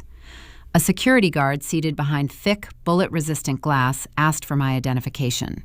I slid my state-issued driver's license through the metal transfer slot. I told him I needed to access a private safe deposit box. A clerk wearing a tailored charcoal suit emerged from a side office. He possessed the neutral, unreadable expression of a man paid a high salary to ask 0 questions. I handed him the brass key I had extracted from the lockbox, along with a certified copy of David's death certificate and our legal marriage license. The clerk reviewed the documentation in total silence. He typed a rapid sequence of commands into his computer terminal, verifying the encryption protocols. "Follow me, please, Mrs. Clark," he said, his voice entirely devoid of inflection. We walked down a short corridor and stopped in front of a primary vault door, secured by biometric optical scanners. The clerk leaned forward, letting the machine read the iris of his right eye. Heavy internal locking bolts disengaged with a deep, echoing thud that vibrated through the floorboards. The steel door swung outward on immense, friction-resistant hinges. The vault interior was sterile, illuminated by bright fluorescent tubes that buzzed a low, relentless frequency. Rows of identical brushed steel boxes lined the walls, from the polished floor to the ceiling. The clerk led me down a narrow aisle toward a column near the back corner. He verified the alphanumeric string etched into the head of my brass key, box B749. He inserted his long master key into the left keyhole. I stepped forward and inserted the brass key into the right keyhole. We turned the cylinders simultaneously. The heavy metal door popped open with a sharp, mechanical click. The clerk gestured toward a small, windowless viewing room down the adjacent hallway. "I will leave you to your privacy," he stated, turning on his heel and exiting the vault without a second glance. I reached my bare hand into the dark, rectangular cavity. I expected my fingers to brush against the velvet texture of a jewelry case or the cold, rigid surface of gold bullion. Instead, my skin met the rough texture of thick paper. I pulled the item free. It was a single, heavy manila envelope secured by a traditional figure-8 red string closure. It carried significant weight, both physically and metaphorically. I carried the envelope into the private viewing room. The space contained a solitary metal table and one rigid chair. I sat down, untwisted the red string, and lifted the top flap. I pulled out a stack of legal documents. They were printed on thick, premium bond paper, bearing the raised, embossed seals of a licensed Montana notary public. I spread them out across the cold metal table to examine the text. They were promissory notes. 3 separate financial contracts executed over a span of 4 years. I studied the first document. It was dated 4 years ago, executed shortly after my nephew Leo was born. Trent had borrowed $75,000 from David. The terms were brutally clear, outlining a standard repayment schedule with a modest interest rate. I looked down at the signature line. Trent's looping, arrogant signature sat in blue ink. Beside it was David's tight, precise handwriting, confirming the transfer of funds. The second note was dated 18 months later. The amount had increased. Another $125,000 borrowed against David's personal reserves. I picked up the third and final document. It was a consolidated debt agreement executed just 14 months prior to David's death in the backcountry avalanche. The total principal amount listed was a staggering $400,000. The contract explicitly indicated that Trent had never remitted a single monthly payment on the previous 2 loans. The debt had snowballed, accumulating severe financial penalties and compound interest. I read the terms of this final note, carefully tracing the lines of text with my index finger. My eyes tracked down to the collateral clause.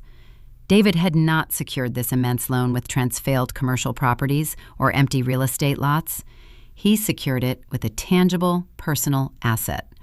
The collateral listed on the notarized contract was the deed to Trent and Harper's primary residence in Bozeman. The reality of the situation locked into place, forming a complete, devastating picture. David had secretly bailed them out of a catastrophic financial ruin. Harper loved her pristine suburban house. She treated the property as a status symbol, a physical manifestation of her superiority. If they lost that home, her pristine public image would shatter into 1,000 pieces. David had liquidated a significant portion of his own discreet investments to keep a roof over his infant nephew's head. He did it in silence, hiding the paperwork in a secure vault 2 hours away to preserve the fragile illusion of family harmony. But David was a man of strict accountability. He did not issue endless charity to arrogant, reckless men. He issued a binding, legally enforceable contract. I stared at the default clause. The note was officially in default. David had possessed the legal right to seize the property for over a year. A specific memory surfaced, a fleeting conversation David had with Trent in our driveway just weeks before the avalanche. I was sitting on the front porch reading a paperback novel. Trent was pacing nervously near the tailgate of his truck, begging David for an extension on an unspecified deadline. David had looked at Trent with profound, quiet disappointment. The exact words he used echoed perfectly in my mind. "I am tired of the excuses," Trent David had said. "The grace period is over. Next month, the slate is being wiped clean. We are done here." Trent had let out a visible sigh of relief. He thanked David profusely, pumped his hand, and drove away with a renewed swagger. Sitting in the viewing room, I finally understood the fatal miscommunication. Trent, drowning in a sea of toxic debt and blinded by his own entitlement, heard the phrase "wiped clean" and assumed David meant total forgiveness. He assumed his wealthy, quiet brother-in-law was simply writing off the $400,000 as a bad family investment. But David did not mean forgiveness. A man who buries a ledger under his floorboards and locks promissory notes in a high-security vault does not forgive a stolen fortune. By wiping the slate clean, David meant he was preparing to initiate formal foreclosure proceedings. He meant he was taking the house. The avalanche had claimed David's life before he could file the legal paperwork with the county clerk. This revelation fundamentally altered my understanding of the current battlefield. I thought about the frantic phone call I had witnessed Trent taking outside my barn, pacing in the snow. The raw panic in his voice, the desperate promises to his invisible business partners. Trent had squandered the entire $400,000. He had likely poured it into another doomed commercial real estate flip, or worse, handed it over to predatory private lenders who did not operate within the bounds of civil law. Trent was not just trying to steal a rare Swiss timepiece to purchase a luxury vehicle for his wife. He was attempting to secure a $1.5 million asset to pay off dangerous creditors and save his own life.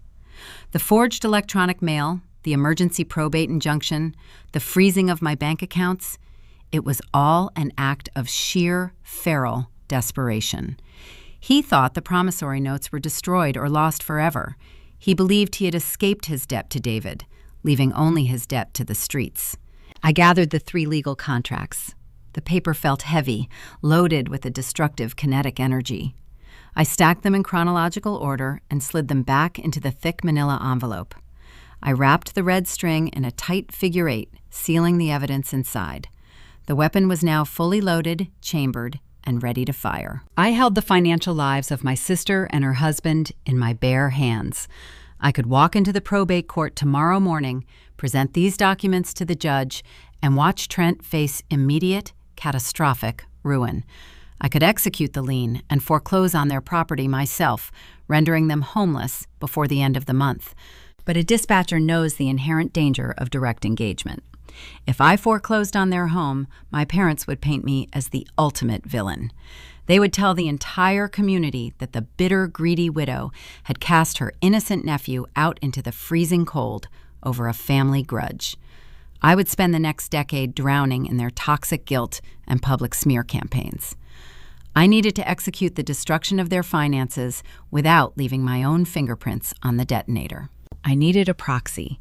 I needed an entity devoid of emotion, a ruthless machine that did not care about family ties, holiday dinners, or weeping mothers. I needed someone who hunted bad debt for sport. I placed the envelope into my leather satchel. I exited the viewing room, nodded to the silent clerk in the lobby, and walked back out into the freezing Helena afternoon. The sun had disappeared entirely, leaving the city wrapped in a deep, bitter twilight. I climbed into the cab of my truck and turned the key. The engine roared to life, the heater pushing warm air against the frozen windshield. I pulled out my cellular phone and opened the web browser. I began searching for the contact information of a highly specialized commercial firm operating out of downtown Bozeman, a firm that purchased defaulted promissory notes for pennies on the dollar and pursued the collateral with predatory efficiency. I was not going to take my sister's house. I was going to sell the absolute right to take it to the highest bidder.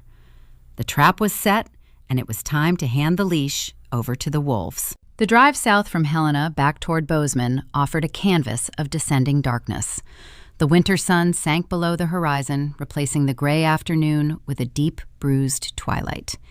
I kept the heater running high, the warm air circulating through the truck cabin, thawing the residual chill of the private security vault.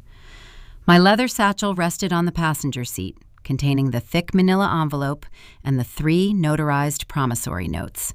The financial weight of my sister's life sat right next to me, bound by a red string. In the dispatch center, the golden rule of emergency management is maintaining an operational distance from the hazard zone. You do not run into a burning structure yourself. You do not attempt to disarm a hostile suspect with your bare hands. You assess the structural integrity of the crisis, pinpoint the exact coordinates, and you dispatch a specialized unit equipped to handle the destruction. If I walked into the county courthouse and personally filed the foreclosure paperwork against Trent and Harper, I would become the primary responder in a volatile, emotional hazard zone. My parents would spend the rest of their natural lives painting me as a vindictive, bitter widow who cast her innocent nephew out into the freezing snow over a petty family grievance. I would drown in their orchestrated public smear campaigns. I needed a proxy. I required an entity devoid of empathy, a clinical machine that did not care about holiday dinners, weeping mothers, or neighborhood gossip. I needed a specialist.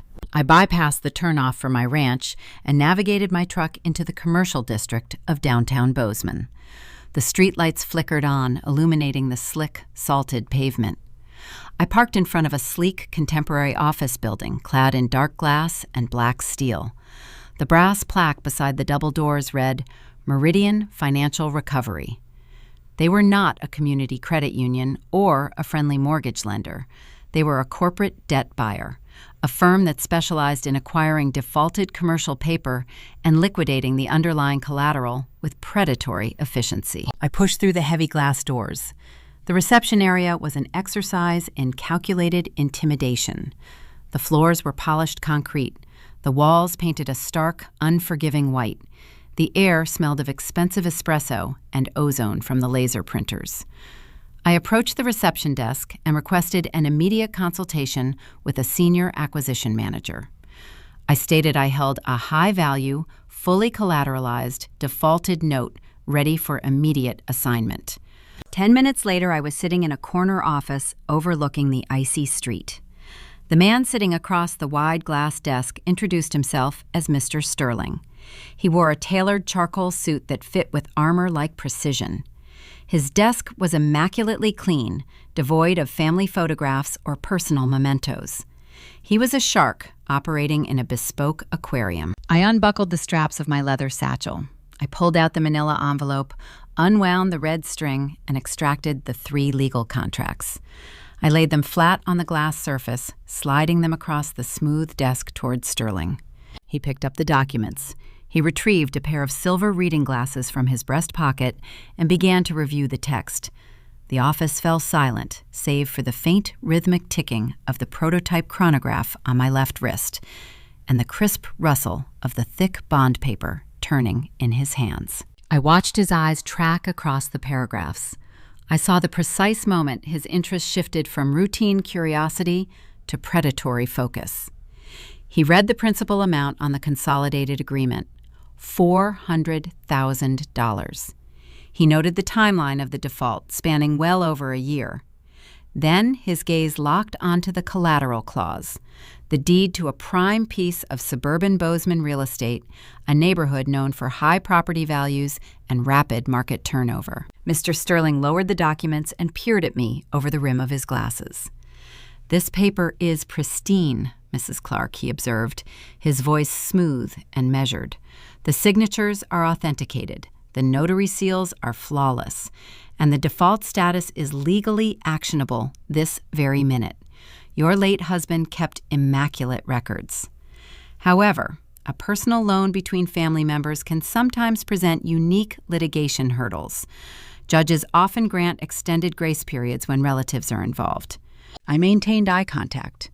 "I am not asking you to litigate a repayment plan, Mr. Sterling. I am asking you to execute the lien." Sterling leaned back in his leather ergonomic chair, steepling his fingers together. "And what is your asking price for the assignment of this debt?" "The standard market rate for defaulted paper of this tier is typically 40 cents on the dollar, assuming the collateral clears a preliminary title search." I did not want his money. I possessed ample funds tied up in the ranch, and the eventual auction of the Swiss watch would secure my financial independence permanently.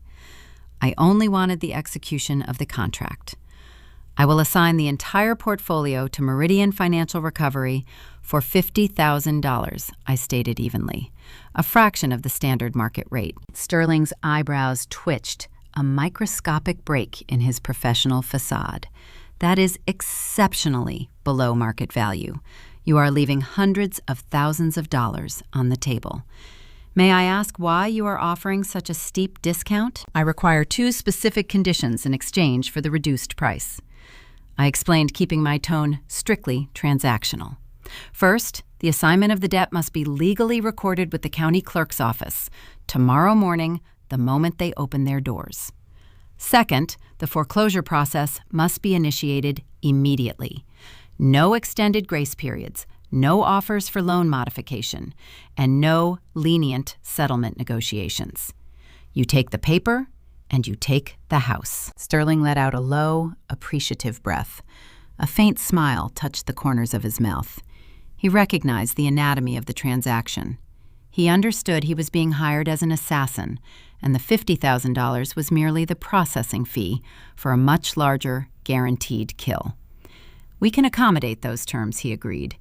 He pressed a button on his desk console, summoning a paralegal to draft the assignment of debt paperwork. We waited in silence. I turned my attention to the dark window, watching the snow begin to fall on the street lamps below. My cellular phone vibrated in my coat pocket. I pulled it out and illuminated the screen. A new notification flashed from the family group chat. Harper had sent a photograph. It was a digital rendering of the luxury SUV interior she had been obsessing over. The message beneath the image read, "Pearl white leather or midnight black suede. Trent says I should treat myself to the upgrade. Sunday cannot come fast enough." My mother responded instantly with a string of heart icons and a champagne glass emoji. "You deserve the upgrade, sweetheart. It is time to celebrate a fresh start." The disconnect between the digital screen and the physical reality of the room I was sitting in was staggering. Harper was browsing premium upholstery options, operating under the delusion that her intimidation tactics had secured her $1 million windfall. She believed the fake electronic mail had successfully frozen my life and forced my surrender. She had no concept of the corporate machinery currently engaging its gears just one room away. The paralegal entered the office carrying a stack of fresh legal documents. She placed them on the glass desk and handed me a heavy metal fountain pen. I reviewed the assignment of debt contract.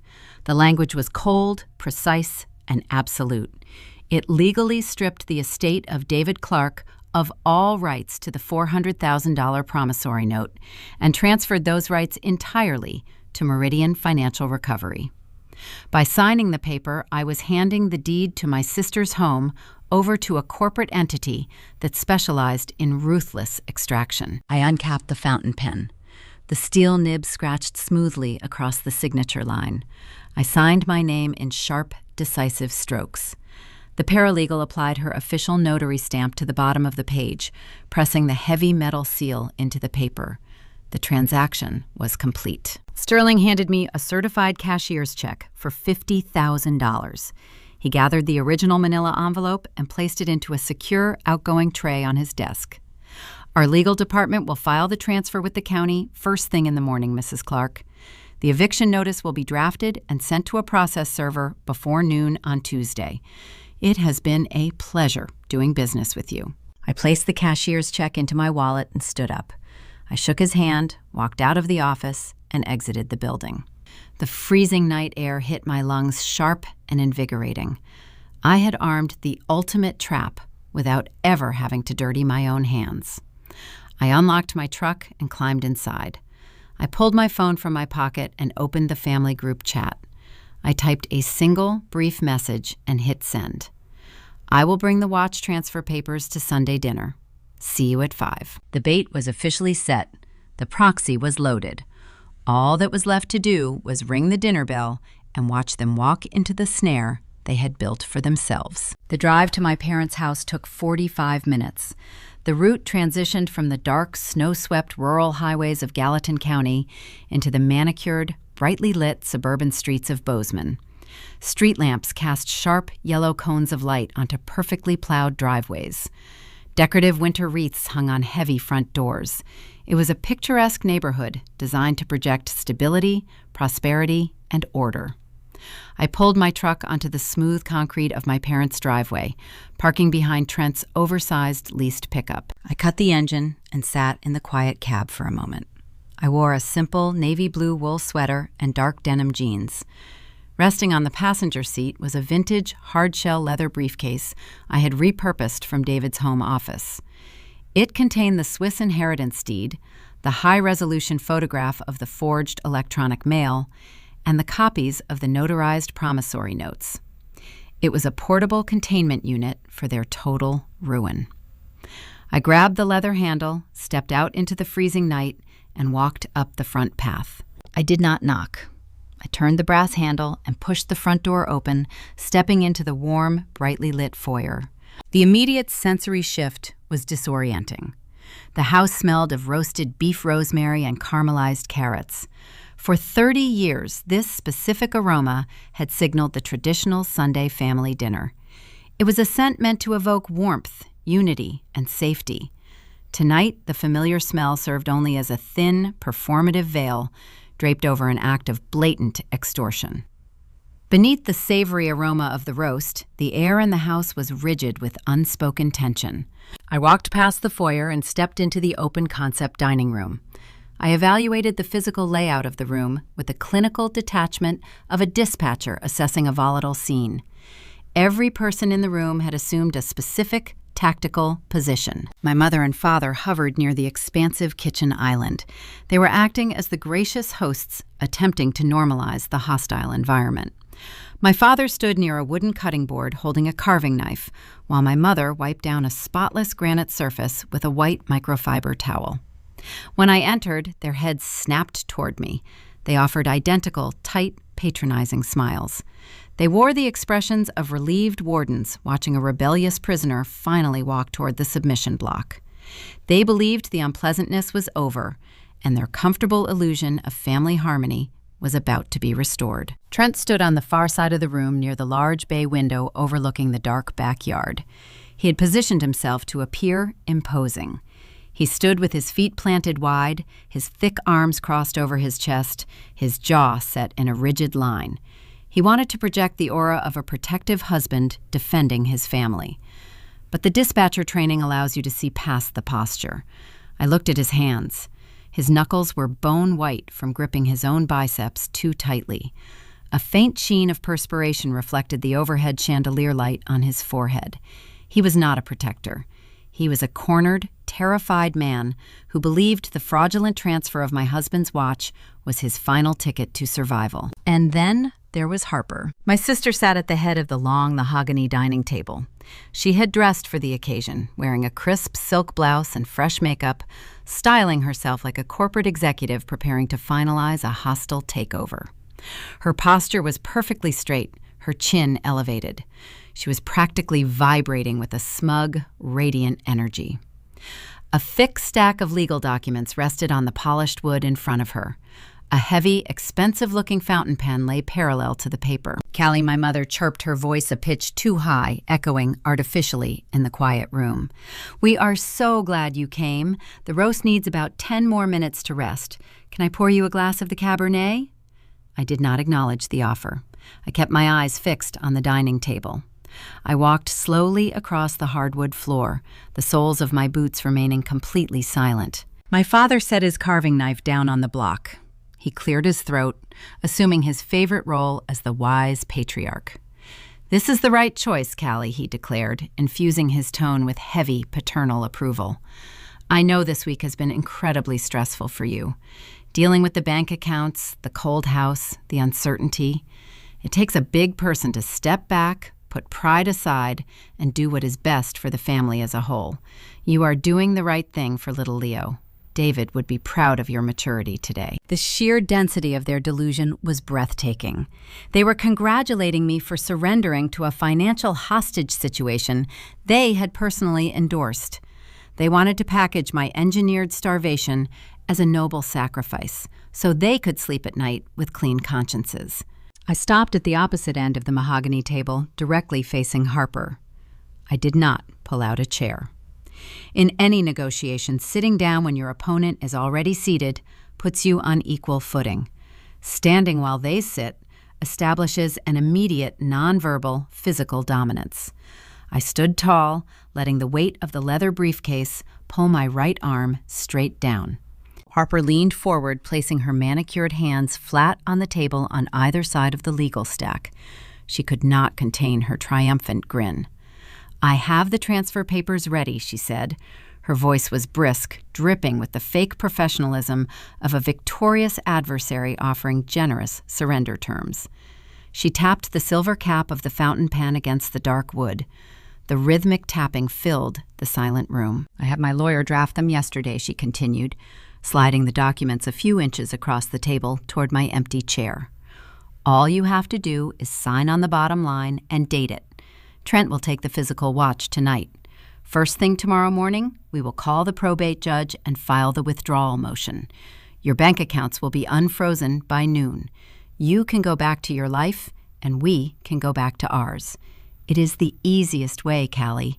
It is best for the family." She looked up at me, her eyes bright with victory. She expected me to reach for the pen. She expected me to unbuckle the heavy steel chronograph from my left wrist and slide it across the table like a defeated general handing over a sword. The room grew suffocatingly quiet. The hum of the refrigerator in the kitchen faded into the background. My parents stopped moving. Trent held his breath by the window.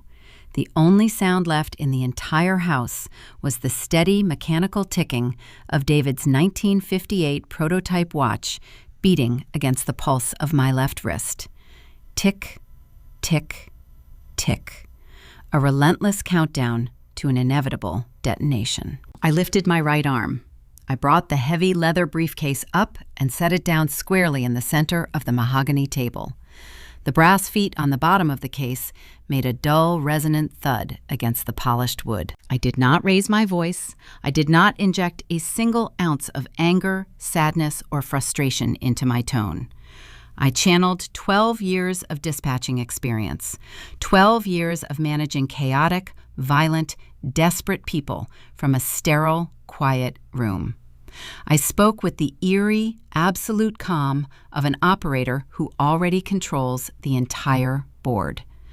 "I agree," I said, looking directly into my sister's wide, expectant eyes. We are going to do this the easy way. I rested my hands on the twin brass latches of the briefcase. I felt the cool metal beneath my thumbs. Harper stopped tapping her pen. The smug smile on her face faltered for a fraction of a second, replaced by a microscopic flicker of confusion. She looked at the briefcase, then back up to my face, unable to comprehend why the broken, starving widow had arrived with her own set of documents. The table was set, the guests were seated, and it was finally time to serve the main course. I pressed my thumbs against the twin brass latches of the vintage leather briefcase. The mechanisms released with simultaneous sharp metallic snaps. The sound echoed through the dining room like the cocking of a heavy firearm, cutting through the aroma of roasted beef and rosemary. I lifted the rigid lid and folded it backward on its hinges. Inside, resting on the dark velvet lining, were 3 distinct stacks of paper. I did not glance at my mother hovering by the kitchen island. I ignored my sister sitting at the head of the mahogany table.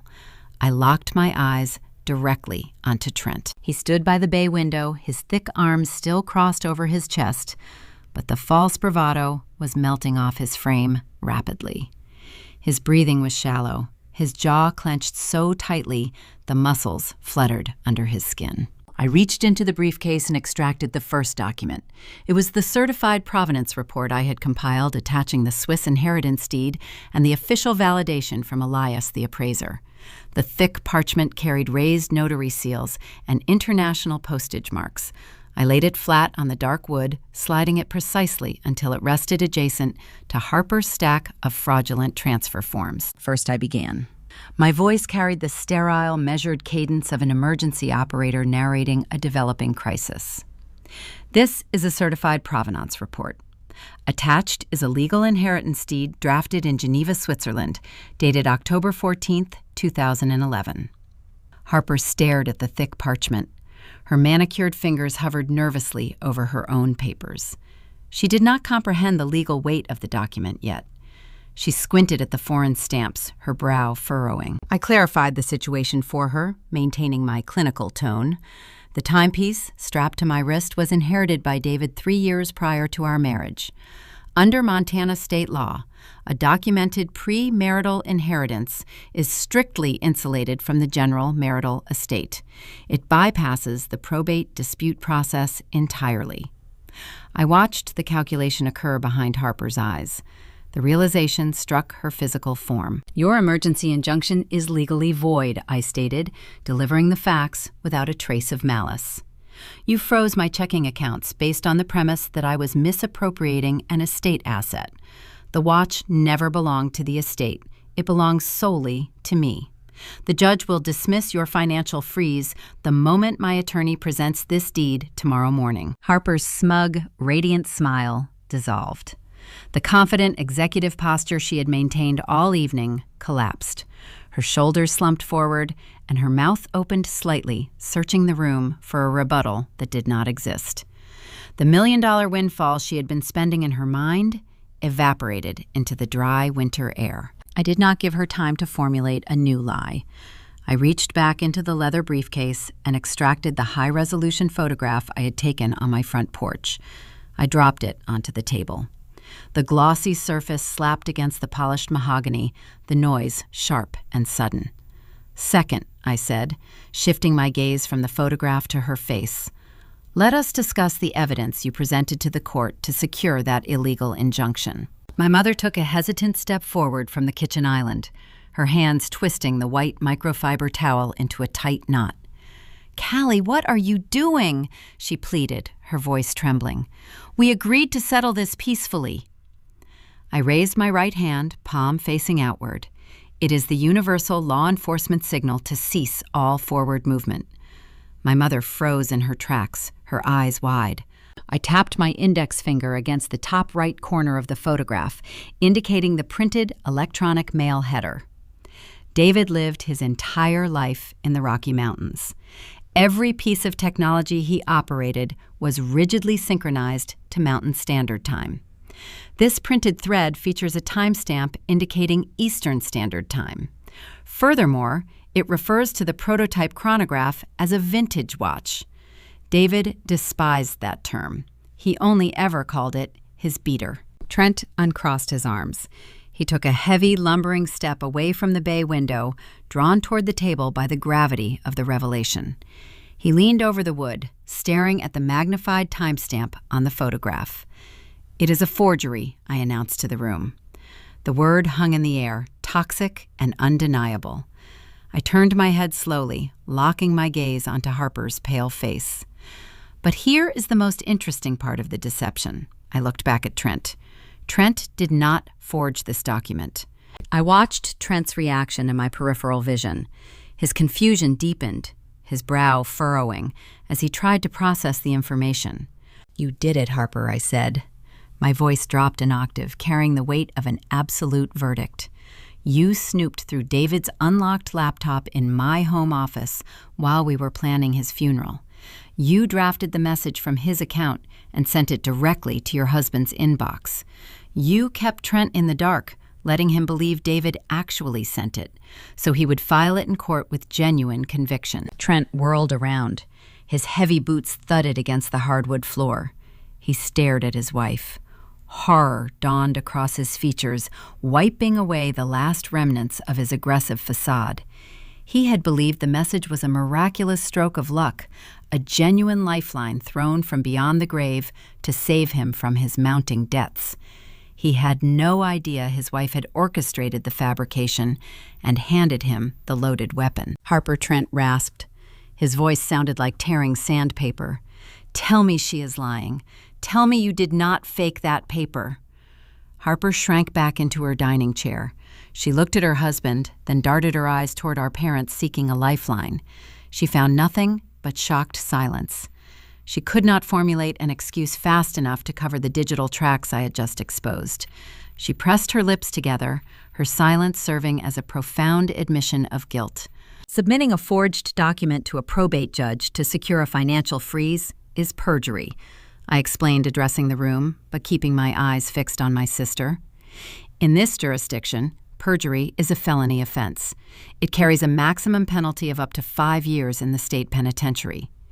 You did not just try to steal my property, Harper.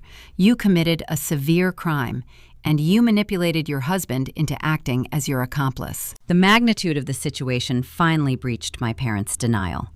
The comfortable illusion of their perfect suburban family was disintegrating on their dining room table. My father, Richard, could no longer maintain his passive stance by the carving board. His face flushed a deep mottled crimson. His instinct was to exert control through volume and intimidation. He took 3 rapid strides across the room, closing the distance between the kitchen island and the table. He pointed a thick, trembling finger directly at my face. "Now listen here, Callie," he barked, his voice vibrating with misplaced rage. "You cannot just walk into this house and accuse your sister of a felony. We are not bringing the law into this. You are going to put those papers away right now, and we are going to handle this internally, like a family." He was trying to protect his favorite child. He was willing to overlook extortion, forgery, and the theft of my livelihood to maintain his pristine reputation. He wanted to sweep the crime under the rug and force me back into the role of the compliant, silent widow. He opened his mouth to deliver another commanding directive, preparing to shout me down. I did not argue with him. I did not raise my voice to match his escalating temper. A dispatcher never tries to shout down a chaotic caller. You cut through their noise by delivering an undeniable, paralyzing truth. I reached into the dark interior of the leather briefcase for the third and final time. My fingers closed around the thick, heavy stack of notarized contracts I had retrieved from the private security vault in Helena. I pulled the documents out, elevating them above the table for a brief second before letting them drop. The heavy bond paper landed on the mahogany with a dull, resonant thud, cutting my father off mid-sentence. The aggressive noise in the room evaporated instantly. The angry flush drained from my father's cheeks as he stared at the official legal seals binding the pages. Trent stopped breathing, his eyes locking onto his own signature on the top page. Harper stared at the fresh stack of paper, her mind unable to process the arrival of a third threat. The chaotic noise of their defense mechanisms was gone. Only the cold, hard facts remained. The thick stack of notarized contracts rested on the polished wood. The official embossed seals caught the light from the overhead chandelier. I reached out and fanned the 3 documents apart, ensuring the signature lines were clearly visible to the man standing across the room. Trent stared down at the blue ink. The false confidence that had armored his posture all evening dissolved. The blood retreated entirely from his cheeks, leaving his skin the color of old parchment. He recognized the heavy bond paper instantly. These were the ghosts he thought had perished on the snowy mountain. He believed the avalanche had buried his financial sins forever. I kept my hands resting on the edge of the leather briefcase. I bypassed my sister and addressed my brother-in-law. "David did not forgive your debt, Trent," I said. My voice filled the quiet dining room, clear and instructional. "He loaned you $400,000 over the course of 3 years to keep a roof over your son's head. He drained his own discreet investments because you squandered your commercial real estate loans on failed projects." Trent gripped the back of Harper's empty dining chair, his knuckles strained against his skin. He opened his mouth, but his throat refused to produce a sound. David was a man of strict accountability. I continued delivering the psychological autopsy. He did not issue endless charity. He executed binding legal contracts. When he stood in my driveway last month and told you the grace period was over, you misunderstood his warning. When he said the slate was being wiped clean, he did not mean he was writing off the loss. He meant he was finalizing the paperwork to seize your assets. He was preparing to foreclose on your property. The week he died, the air in the room felt dangerously thin. Trent swayed on his feet. The weight of his hidden failures finally crashed down upon his shoulders. He had orchestrated the theft of the prototype chronograph not to buy a luxury vehicle, but to pay off dangerous private creditors. He thought stealing the watch would save his life. He never realized his life was already forfeit to the estate. Harper leaned over the mahogany table. She did not possess a sophisticated understanding of financial law, but she recognized the address printed in bold text on the final consolidated agreement. It was her address. The sprawling suburban house she used as a primary backdrop for her curated social media presence. She traced her manicured finger along the paragraph outlining the collateral terms. She read the clause silently. The comprehension struck her physical form like an electric current. She snapped her head up and locked her wide, terrified eyes onto her husband. "Trent," she whispered. Her voice carried a shrill, frantic edge. "What is this paper? Did you risk our house?" Trent could not maintain eye contact. He lowered his gaze to the hardwood floor. His silence provided a devastating confirmation. He had gambled their sanctuary, their status, and their security to cover his own reckless incompetence. Harper took a jagged, shuddering breath. Her pristine corporate executive facade shattered into dust. The woman who had proudly displayed the forged electronic mail just minutes ago now looked like a frightened, cornered animal. "It gets worse," I stated, bringing her attention back to my side of the table. Both of their heads turned toward me. My parents remained frozen near the kitchen island, trapped in a state of bewildered paralysis. I delivered the final payload with the clinical precision of a surgeon operating in a sterile theater. "I did not want the hassle of foreclosing on your property myself," I explained. "Managing an eviction is a tedious, drawn-out process. It invites endless telephone calls, unsolicited mediation attempts from our parents, and years of manufactured holiday drama. A competent dispatcher never steps into the center of a hazard zone. A dispatcher delegates the destruction to a specialized authority." I watched the remaining color drain from Harper's face as my words settled into her mind. "On Friday afternoon, I visited a corporate office in downtown Bozeman," I said. I sat across a glass desk from a senior acquisition manager at Meridian Financial Recovery. "I legally sold your $400,000 debt to a commercial collections agency for pennies on the dollar. I signed the transfer deed.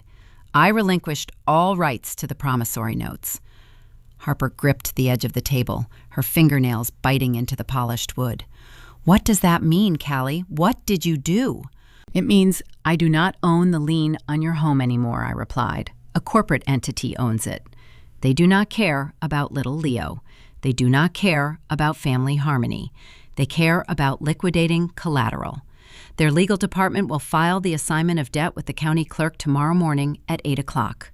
A process server will deliver the official eviction notice to your front porch by Tuesday afternoon. The collapse was spectacular. It did not happen gradually. It occurred in a sudden, catastrophic implosion. Harper broke. The performative, theatrical weeping she utilized to manipulate our mother vanished. A raw, guttural sob tore from her throat. It was the sound of authentic, unfiltered despair. She spun away from the table and lunged at Trent. She struck his chest with both of her closed fists. She screamed his name, demanding to know where the money went, demanding to know how he could throw away their entire existence. Trent did not raise his arms to defend himself. He absorbed her blows, his heavy frame swaying backward with each impact. He looked hollow, stripped of his arrogance, reduced to an empty shell, standing in his in-laws' dining room. I shifted my gaze to the kitchen island. My father Richard leaned heavily against the granite counter. The domineering patriarch who had commanded me to surrender my property just moments earlier was rendered entirely mute. His mouth opened and closed, but his vocal cords failed him. He could not shout down a corporate foreclosure. He could not bully a commercial debt buyer into compliance. My mother Susan stood beside him, clutching the white microfiber towel against her chest. Tears spilled over her eyelashes, carving wet paths through her makeup. The enabler, who had weaponized a 4-year-old boy to justify a felony, now realized she could not protect her golden child from the consequences of her own greed. Their parental authority held zero jurisdiction over a binding legal contract. They had spent a month attempting to starve a widow into submission, only to discover they had chosen the wrong target. The entire architecture of their extortion burned down in under 3 minutes. The fake grief, the orchestrated gaslighting, the fabricated electronic mail, the frozen bank accounts. I watched the flames consume their false reality. I did not feel a rush of triumphant joy. I felt the steady, reassuring weight of the steel timepiece ticking against my pulse. I had constructed the trap, baited the snare, and handed the leash over the wolves. I reached out and closed the lid of the vintage leather briefcase. The brass latches clicked shut. The metallic sound pierced through Harper's relentless sobbing, signaling the end of the negotiation. There were no more documents to reveal. There were no more secrets hidden beneath the floorboards. The truth was out in the open, raw and unforgiving, and they were forced to choke on every single bite. Harper's knees hit the hardwood floor with a dull, heavy thud that reverberated through the length of the dining room. She scrambled forward, the fabric of her silk blouse pulling taut as she gripped the polished edge of the mahogany table. Her carefully applied makeup ran in dark, erratic streaks down her pale cheeks. The pristine corporate executive facade she had worn all evening evaporated into the heated air. She looked up at me, her eyes wide with a sudden feral panic. "Callie, please," she sobbed. The sound tore from her throat, raw and unpracticed. Her fingers dug into the wood, her manicured nails scraping against the varnish. "You have to call the agency off. You have to stop them. Leo is innocent. Do not take our house, please. I am begging you." She was deploying her ultimate weapon one last time. She was attempting to use her 4-year-old son as a human shield to deflect the devastating consequences of her own avarice.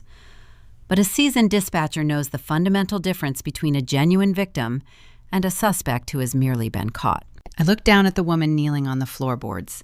This was the same sister who had happily attempted to starve me out of my own existence. This was the sibling who had orchestrated a felony, forged an electronic mail, and locked me out of my checking accounts without a single pang of guilt. She had tried to steal my dead husband's legacy to fund her vanity to purchase leather seats and panoramic sunroofs. And now she wanted mercy. Trent remained paralyzed by the bay window. He stared at the floor, unable to meet his wife's frantic gaze. He offered no defense, no counter-argument, and no comfort. The illusion of his success was shattered, leaving behind nothing but a hollow shell of unpaid debts. My mother wept openly by the kitchen island, clutching the white microfiber towel against her chest, mourning the sudden death of her pristine suburban illusion. My father stood frozen beside her, his booming authority shattered by the ironclad reality of commercial law. He could not bully a corporate collections agency. He could not shout down a notarized default clause. The structural hierarchy of their household was dismantled permanently. I did not feel pity. I did not feel a sudden surge of vindictive joy. I felt the steady, methodical rhythm of a crisis reaching its inevitable conclusion. I reached out and placed my right hand over the stack of legal transfer documents Harper had brought to the table. The very papers she had expected me to sign in absolute defeat just minutes ago. I slid the stack back across the smooth wood. The papers stopped right at the edge of the table, hovering mere inches above her gripping, trembling fingers.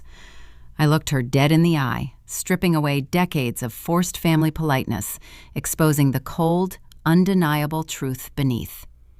"It is just old garbage, Harper," I whispered. My voice barely disturbed the quiet room, but the words struck with devastating precision. Let it go. I reached down and gripped the handle of my vintage leather briefcase. I pushed the brass latches down with my thumbs. The mechanisms engaged with a sharp metallic snap, sealing the evidence away. I turned my back on the wreckage of their lives. I did not wait for an apology or a tearful confession. Waiting for an apology grants the abuser a lingering sense of power over the victim. It validates their noise. I walked across the hardwood floor, leaving the suffocating aroma of roasted beef and rosemary behind me. I opened the front door and stepped out into the biting cold of the Montana night. The freezing air rushed into my lungs, crisp and purifying. I walked down the concrete path, the snow crunching steadily beneath my boots. I climbed into the cab of my truck, started the engine, and turned the heater on. The heavy steel chronograph ticked steadily against my left wrist. The sound was no longer a countdown to a confrontation. It was the rhythm of absolute freedom. The legal machinery operated with ruthless, indifferent efficiency. By Monday morning, Harper and Trent's attorney formally withdrew the emergency probate injunction. They recognized the forged electronic mail was a radioactive liability that would trigger a federal investigation if left on the judge's desk. My bank accounts were unfrozen before my lunch break. I drove to the local grocery store and purchased the rock salt I needed for the driveway, paying with my debit card. On Tuesday afternoon, a licensed process server walked up the manicured front path of my sister's suburban home. He handed her a formal notice of foreclosure on behalf of Meridian Financial Recovery. The corporate shark I had hired did not negotiate. They did not accept tearful apologies or pleas for extended grace periods. They executed the lien with predatory speed. The crushing financial pressure fractured my sister's marriage within weeks. The foundation of their relationship was built entirely on status arrogance and hidden debts. When the money vanished, the loyalty evaporated. They are currently navigating a bitter, highly publicized divorce. They lost the sprawling house, the leased luxury vehicles, and the carefully curated social media image.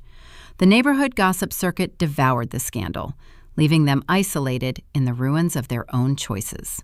The probate process for David's estate concluded smoothly without further familial interference. 6 months after that Sunday dinner, I traveled to Geneva, Switzerland. I carried the 1958 prototype chronograph in a secure, insured lockbox across the Atlantic.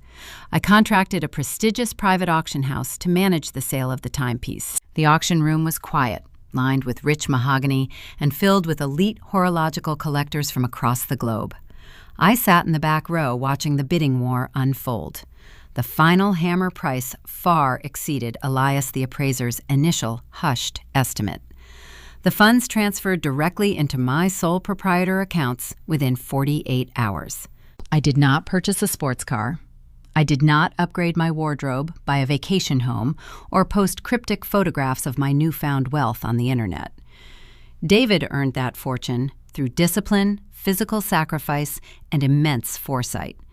I intended to honor his methodology. I used a significant portion of the auction proceeds to establish a secure, ironclad trust fund for my nephew Leo. I hired Greg, the estate attorney, to draft the parameters with brutal, unyielding specificity. The financial vehicle is strictly in my name. The principal and the compound interest are entirely inaccessible to both Harper and Trent. They cannot borrow against it, they cannot manage it, and they cannot touch a single cent to pay their legal fees. When Leo turns 25, an age where his cerebral cortex is fully developed and his parents possess zero legal authority over his decisions, he will receive the funds to build his own life. The money will arrive untainted by the toxic greed that destroyed his childhood home. The true definition of protecting a child is securing their future while simultaneously removing the predators from the equation. I built him a financial fortress his mother can never breach. I still live on the ranch in Gallatin County. I still drive the same reliable truck. The winter winds still howl across the back pasture, rattling the frosted windows of the old red storage barn. I still report to the dispatch center for my scheduled shifts. I sit in the dark room, put on my headset, and listen to the frantic calls echoing through the radio channels. I manage the chaos, the fear, and the noise of other people's emergencies. I guide strangers through their darkest hours with a calm, flat voice.